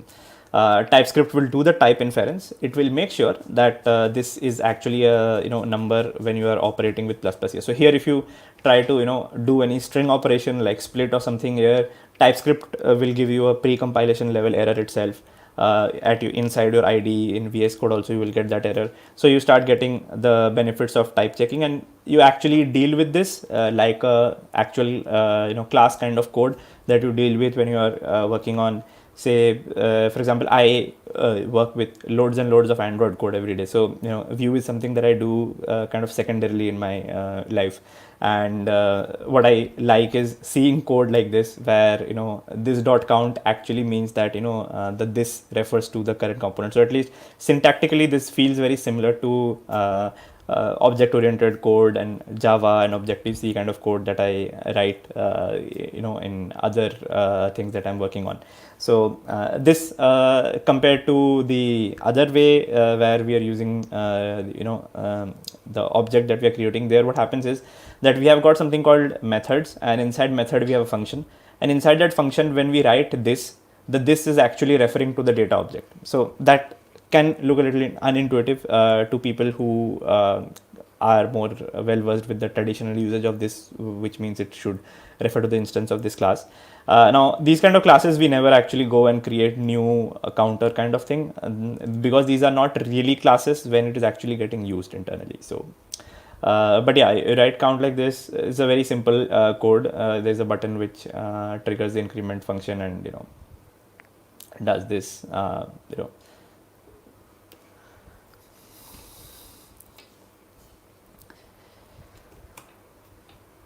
Okay, so now that's there.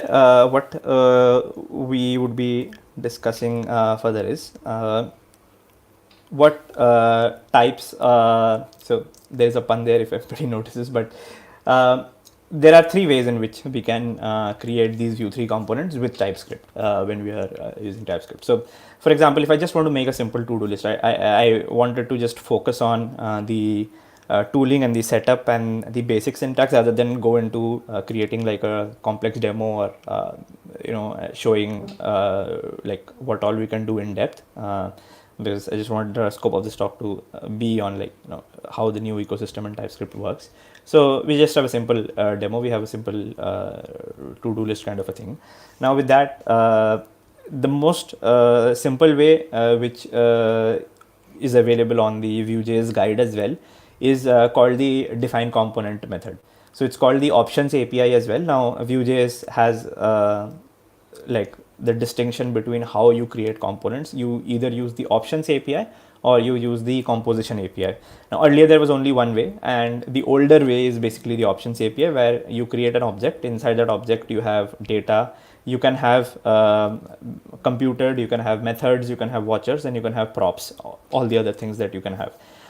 So this looks closest to your JavaScript method.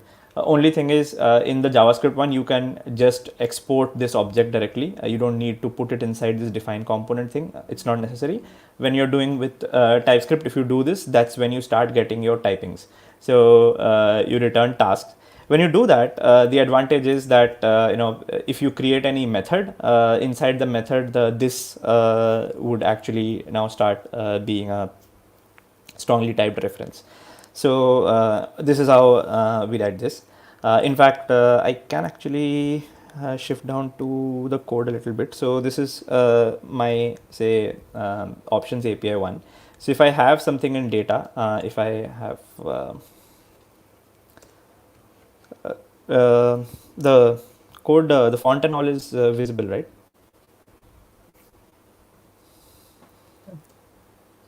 Yep, good. Yeah. So if I have something like a title kind of a thing I put here, and then if I put it's like a methods, and here I put like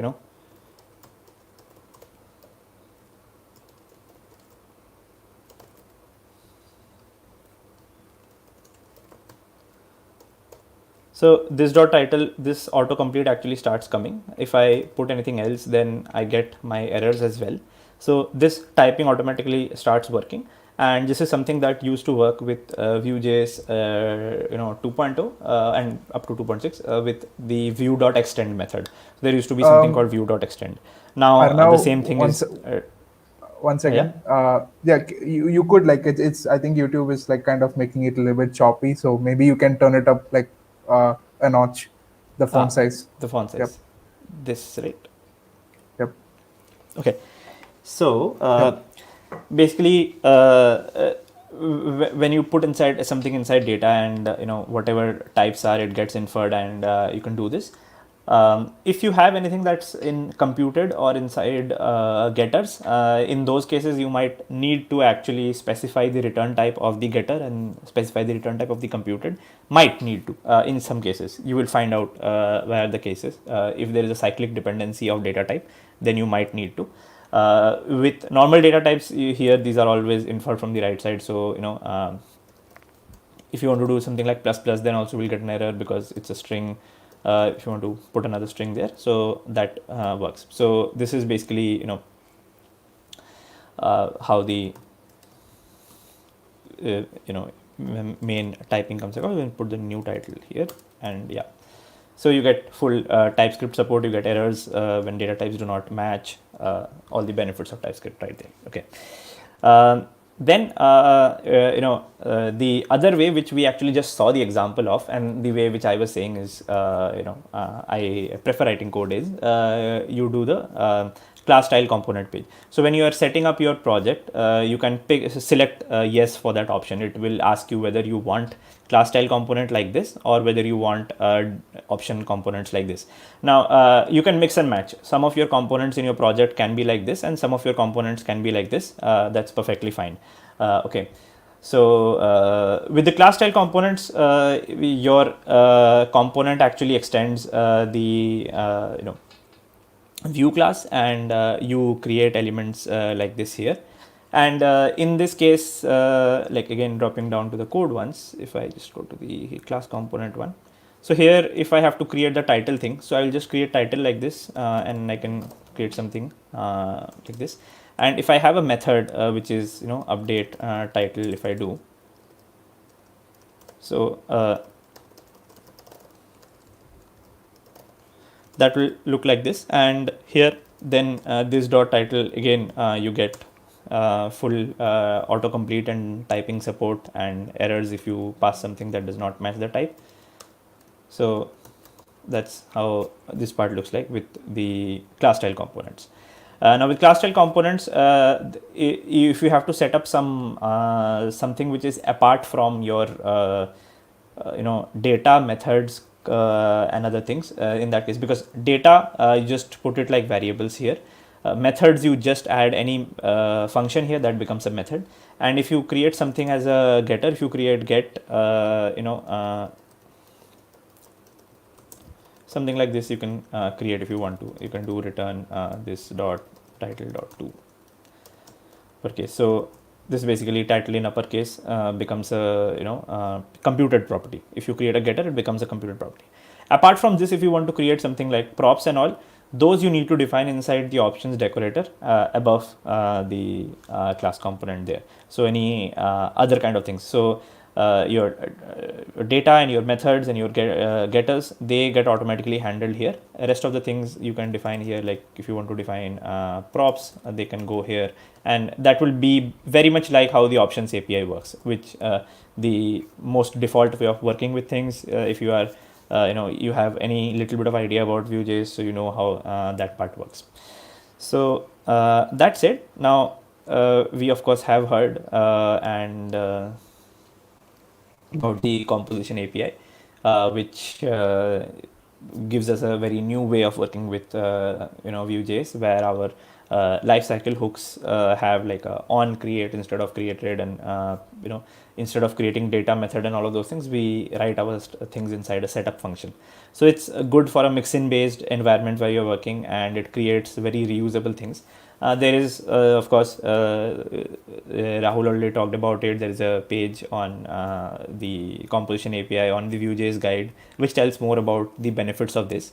And again, I personally feel that, in most production grade projects, you might be creating some components like this, and you might be creating some components using your options API. So it does not mean that going to composition API is means you have to do a wholesale upgrade of your app to this thing or something like that. So when you do with the composition API, then inside setup you can create your data items like this. So if you want it to be reactive, then you have to put it inside the reactive function, and then you return tasks, and this gets done. Okay.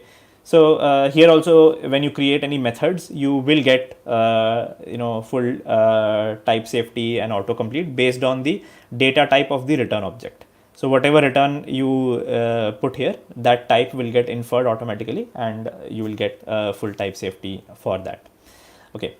So the question I think that comes to mind is, we have seen the options API and how to do it in a class style way. We have seen the composition API, but how to do this in a class style way. So this is something that here is kind of a bit of old message from March, but it is under the works, and there is actually an RFC for this as well. So we can use compositions and class components together. It will get done. There isn't some very concrete example of how to do it as of yet, but this is something that definitely would be available in Vue 3.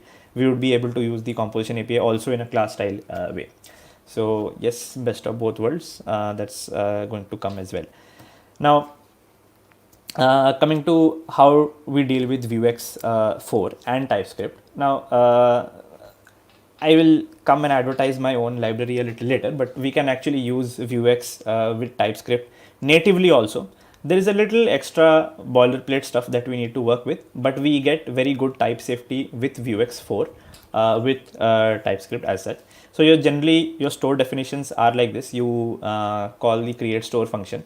With Vue 2, you could just export this object starting from here to here, this object, you could just export that.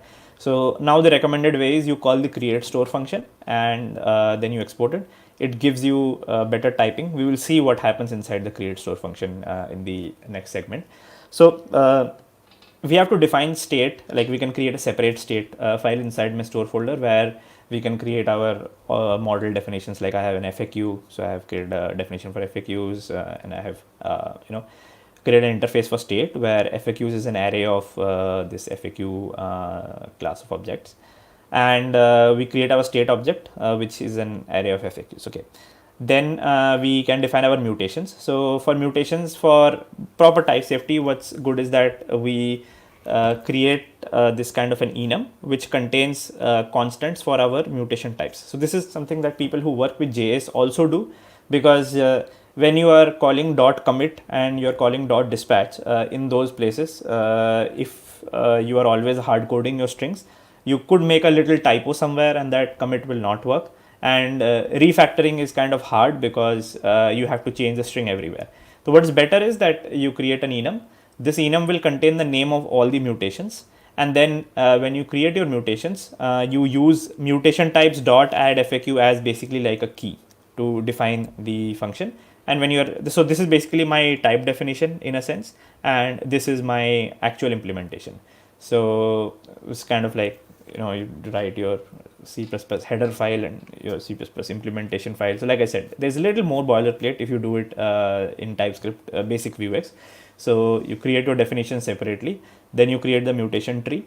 And here the typing start getting a little convoluted. You have to write a mutation tree and mutations, because this mutation object conforms to both this and this. So that my state gets typed properly from here. This will ensure that my state.faqs works properly, and mutations, this will ensure that my I am not writing any functions here that don't belong to this definition. Okay.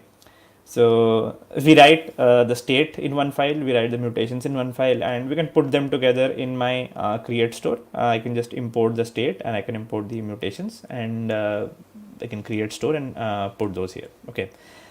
So once these are put, we have a little bit of problem in my component. If I try to access this .store, this is something that is a breaking change that has happened in Vuex, is that when you add Vuex into Vue.js 3, you will find that this .store does not exist. Okay.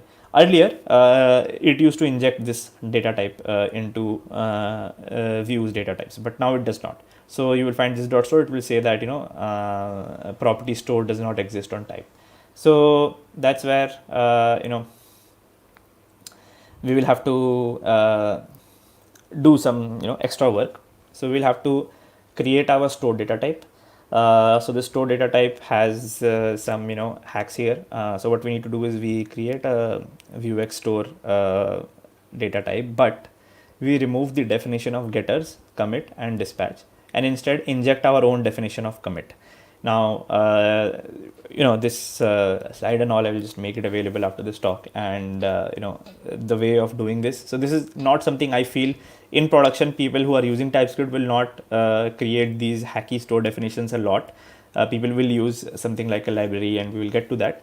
But what we need to do is like the basic definition of Vuex store that exists inside the declaration file of Vuex. it creates a very generic type of, second. Sorry.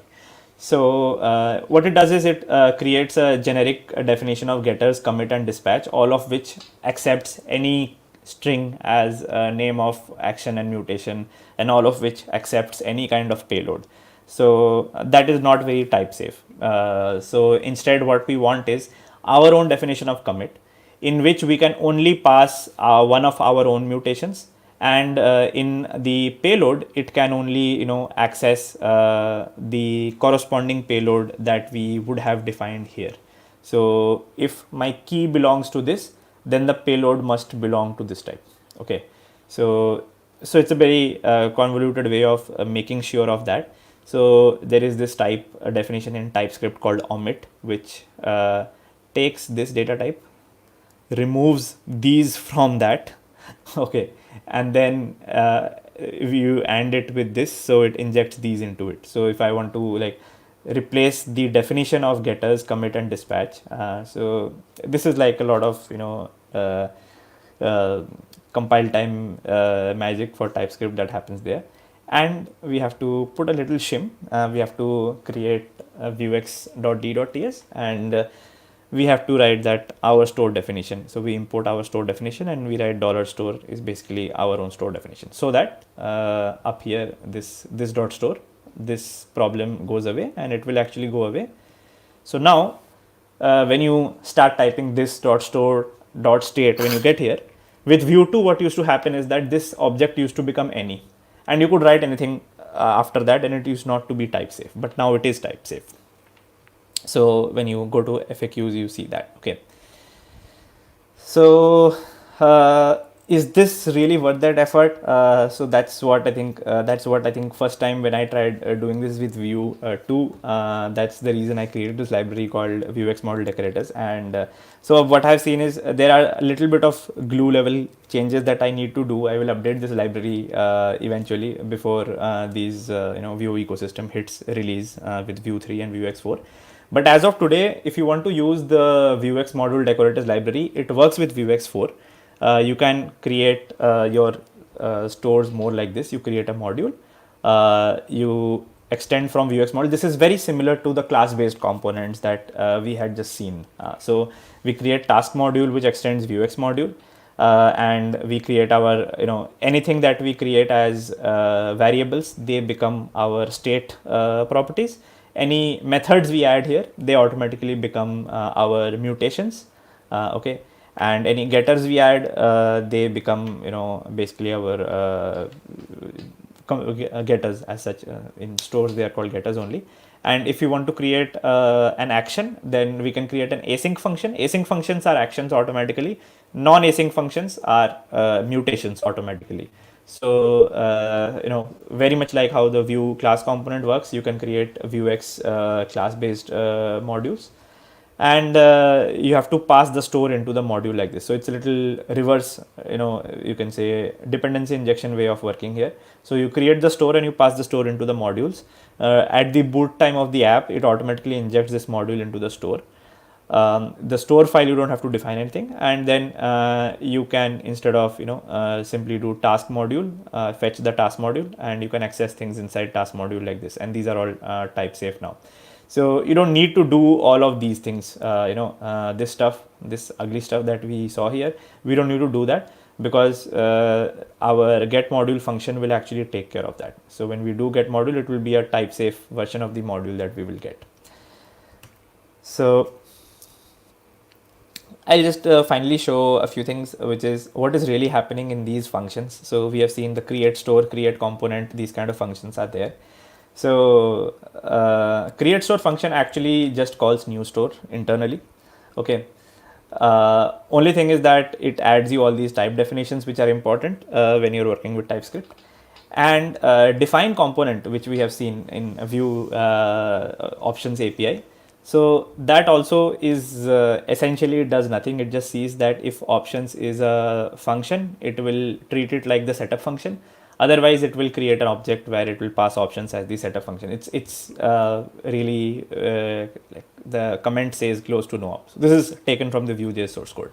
Okay, And the thing is that all the black magic lies inside the type definition. So the define component TypeScript definition contains this whole type definition where a lot of things are happening. I think really beyond the scope of this talk, explaining what the raw bindings are, what props are, and what component public instance constructor is. But these all things are happening in the type definition. But as such, implementation level define component really does nothing. It returns the same object only to you in most cases. So yeah, that's it. Only thing is a few things that are kind of rough edges that you will find when you try to do this. That if you use Vetur, which is the plugin for VS Code, right, you will find that the default generated TypeScript template is the Vue 2 format, not the Vue 3 format. So you will have to basically delete this and write from scratch every time in every component. And there is this famous library Vue property decorator which extends Vue class components. So that there is an issue for Vue 3 support, a lot of commands, a lot of upvotes and all there, but it's getting updated. So this is like a very important library to use when using Vue with TypeScript, I feel, and that's yet to have a updated version released.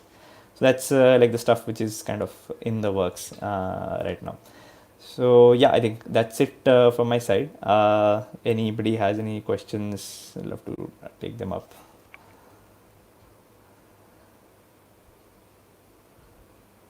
All right.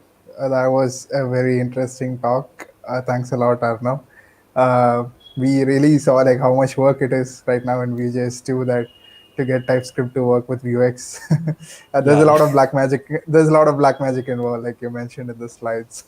And I guess like Vuex module decorators is something that takes away a lot of that pain of setting it up. Yeah. Albeit a different approach, but like it really helps, I guess, like seeing all the boilerplate. Thanks a lot for that. So we don't have any questions yet, but I do have a few that I Okay. prepared.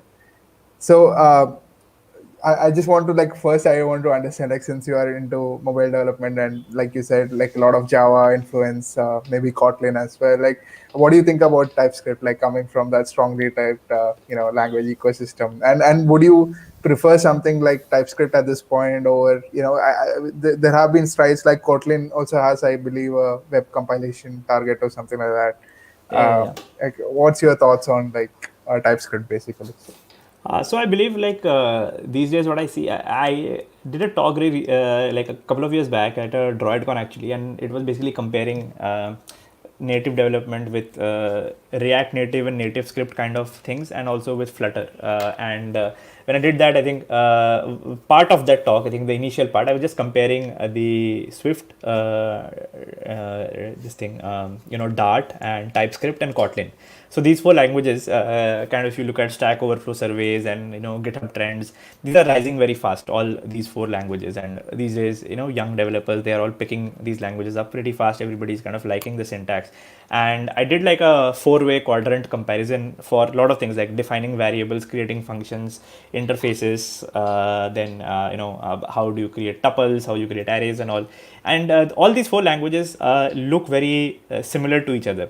So it feels like what is our ideal application developing language that we like. I think with backends and like very high performance stuff, people are using things like Rust, Go, and all of that. But application development, what I see is everybody is kind of converging on a very similar kind of syntax, although these languages have very different target architectures. Kotlin is like very deeply integrated with the JVM stuff. Swift is created with LLVM in mind, and Objective C kind of people are coming onto this. So TypeScript is a very 180-degree opposite approach. It's taking a non-type safe and very dynamic language and moving towards a bit more type safe and static typing.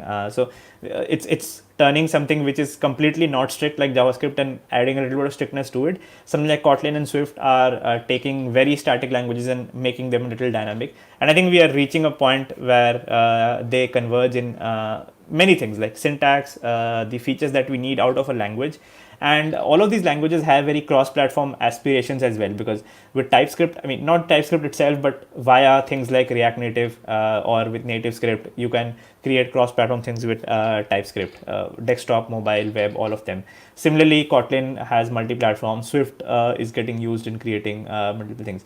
So I feel like I really like I think the rest of the developer world, everybody seems to be liking this way of writing code, which is not as wild west as JavaScript, where you can inject things into the default prototypes and change how maybe default strings work. You can do string.prototype.split equal to something else, and you can break the entire web page or something like that. So from there to at least a little bit more safety and some type checking, but also not something as full blown as full-fledged .NET, C# or Java kind of a thing. So it's kind of like a middle ground, and it's going pretty well, I believe. And I think every day I see like on Twitter lots of to and fro on this, but I do believe that TypeScript does remove some kinds of errors which would not have been removed before the runtime. It does that. It is no magic. I mean, just using TypeScript will not remove all errors in your code. There's going to be a lot of logical, architectural errors. Those will remain. It's no silver bullet, but there's also, of course, a bit of safety that it brings. We wish it was a silver bullet, but it is not yet there. But yeah, but it's definitely very useful actually. Right.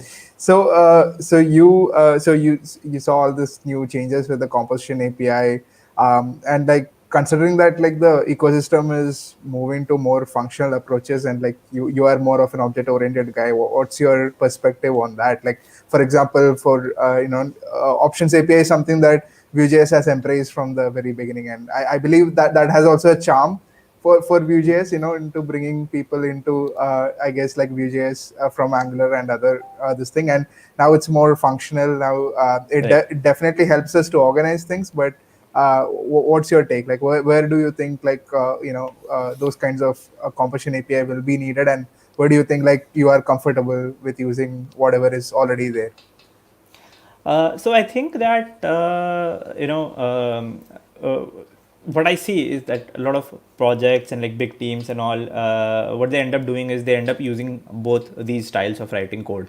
And it's and on a bigger picture, I would say it's about how you think. Do you think in a bottom-up way, or do you think in a top-down way? So when people think from a top-down way, they start from the top of the tree and they go down in their architecture. They think more in declarative ways, and in that case they prefer something like the class component kind of things. They prefer the kind of templates that exist in Vue.js. So very different things, I would say. The template versus render argument, the template versus JSX argument, and the class versus composition argument. Very different things, but you will find that the kind of people who think in terms of class components are also the kind of people who think in terms of templates, and the class of people who think in terms of render functions and JSX, those are also the people who think in terms of this composition API and functional way of building things.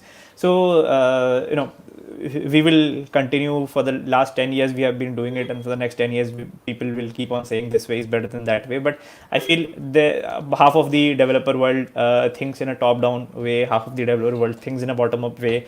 It's great that languages like and frameworks like Vue.js, what they're doing is they're creating a ecosystem where both are possible. You can mix and match them. So that is kind of great, because you will have both kinds of people in your teams, and you would have code bases where some of your components are composition based, some of them are more declarative class style based. And in fact, people who are more in like leadership roles, EMs, senior developers, I would say not to try and enforce either thing, because some people naturally think better in one of those two ways. So let them just build things in whichever format they're thinking better. Definitely. I think it's great that, like you mentioned, that we have an option in Vue.js right now that you can either go for composition API or continue using the the options API. And even like we also have these, your packages are there for, decorators and classes. Even that is also a possibility. So I think it's great that we have those choices. But it'll be an interesting thing to see like where we keep going like for the next few years, like or what's the whether it's going to, because you see that in ecosystems like React, it's more like, I think they are completely trying to move towards hooks, but for them, class components are a blocker at the moment. But I don't see that for Vue, at least at the moment. It seems like an option, so which is a great thing. What do you think about so Vuex4 is coming? You mentioned you talked about all the things that are coming right now. So what do you have? Do you have any plans for upgrades for your existing packages? What's it going to be? You kind of forced me to it, because when you mentioned about this thing, so I had been I just tweeted a little while back that I have been saying no to a lot of conferences, because I was just thinking that okay, we'll get normal and I will actually travel to conferences and all. But then this is I think the 8th or 10th person saying that we have an online conference, and I was like, okay, finally I'll start appearing for the online ones as well, because this is not doesn't look like something temporary. So now that I did that, I just so I had been mostly following Vue 3 from the stands only. I haven't created any production project on Vue 3 yet. I have a couple of websites and blogs and all that I maintain, but they are on Vue 2. I was not really inclined towards migrating to alpha level Vue 3 ones, because it's those things I update them once in a year and they are just working. So but when I got into this, I saw my libraries, they have got a lot of issues and a lot of PRs also there, and for Vue 3 support. So I just ran them and saw Vuex model decorator is actually running fine with Vuex 4, which was kind of a pleasant surprise, because internally it I actually call new store only inside it when finally all the setup has been done. So that is still the same way it is created. So whatever my glue that is added on top of it still works with this. But I think there is a little bit of module installation boilerplate which can get reduced. So because I delved into it a bit, updated a few things in the library, I think this weekend itself, maybe tomorrow, I will just sit down and update it to a alpha version for Vuex 4. So you guys inviting me for the talk kind of will force me into doing that now. Awesome. I mean, I think you stumbled into this ecosystem, not coming from something like mobile development, but we love having you here and all the contributions you made to the ecosystem. I mean, I hope that you keep, once Vue 3 lands in beta, once Vue 3 lands stable and everything improves, we hope you keep, finding new ways to release more amazing packages, I guess. Actually, at Coding Blocks, our main website, we are just setting it up with Nux. Till now, it was just a static HTML site. So this week itself, we are setting up to do that. Awesome. That's really great. Thanks a lot for all those contributions. I guess we don't have any more questions, Nimit. Is there anything that you want to add? Just that Rangasamy says that TypeScript is only up until development because browser is still JavaScript. I mean, yeah, that's currently the case, of course. But yeah, I mean, I don't think we will. At least I'm not sure. Microsoft is also right now strong with Edge, so maybe who knows? We'll see a new language in the are pretty vocal about the fact that they don't want to bring TypeScript into browsers, because once the type checking is done and the bundle is created, after that, if you are having any runtime issues, they are not because of data types or they are not because of semantical stuff. They will be because of your architectural stuff. So TypeScript will not anyway solve those problems. So and it will make the browsers much slower. So yeah, I mean that's quite true actually. And then we also have WebAssembly as an option, so which is also pretty great, I guess. If somebody is looking into adding some new language or something to the web, maybe they can explore that option. So, but yeah, I mean, I think JavaScript is here to stay. That's the thing, and it's really good. And I guess TypeScript is just making that ecosystem a whole lot more better. I guess for developer experience, basically, is going to be a lot better. I'm not sure, Arnav, you saw this, but something. So one annoying thing with Vuex and TypeScript support was that we had all these patterns for have nested modules basically. And then somebody can basically do a.b.c, as a string and update that. And those were the kind of tricky parts where you can't Yeah, necessarily I mean, use. I personally prefer not having nested modules at all, because I mean, up till even 2 levels I see a point, but beyond that I start feeling like, do we need like 6 levels of reactive nesting? Is it really needed? Because I mean, your data might be nested, but do you need something like A dot B dot C dot D, and like A is also reactive, B is also reactive, C is also reactive, like that? Do you really need that? Because even if you end up doing like something like that, there are way too many observers in your code, and a lot of times what happens is small things you're changing there triggering a lot of observe cycles out there.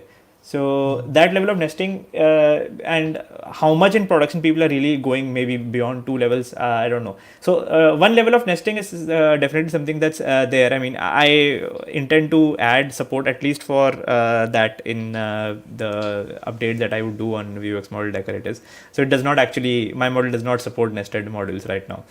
So yeah, that's something. So I guess like what I was going to say is that I don't know if you have noticed this, but like there's a new thing that has been merged into TypeScript beta, like for inferring types from static strings itself, which is something that Yes, people yes. really wanted to do. I guess like maybe that's something I guess we can Yeah. So see I as looked a at that issue as well on my library as well. So I was thinking of doing that. So that's yeah. definitely something I think that I will add to it.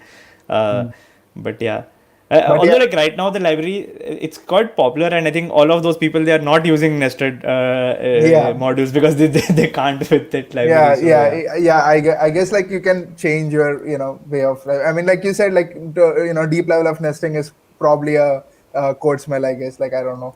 You might want to check your architecture and see how Yeah. your components are communicating and you whether you really need that level of. But yeah, I mean one or two maybe it's fine. But yeah, Right. beyond that, I guess like you need to really make sure like what you're Right. doing is correct.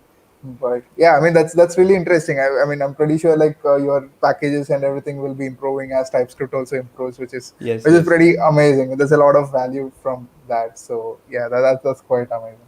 So we have one question just now we received like essentially I guess like what this is asking is whether they should learn TypeScript first and they should start development if they are want going to enter Vue.js. So what do you think like whether somebody Oh, should learn that's I TypeScript? think that's a very easy answer to that. I mean, don't go to TypeScript by jumping through JS. Like, of course, learn JS, and I think anybody will get the best advantage of TypeScript once they understand what limitations of JS TypeScript actually solves for. So So yeah, okay. So basically, start with JavaScript, and once you reach that point, I guess you start exploring TypeScript. I guess, yeah, yeah. Like you yeah, find something that cool, JavaScript is not sufficient for, and you find TypeScript adds to it, then only you should get into it. definitely, cool, awesome.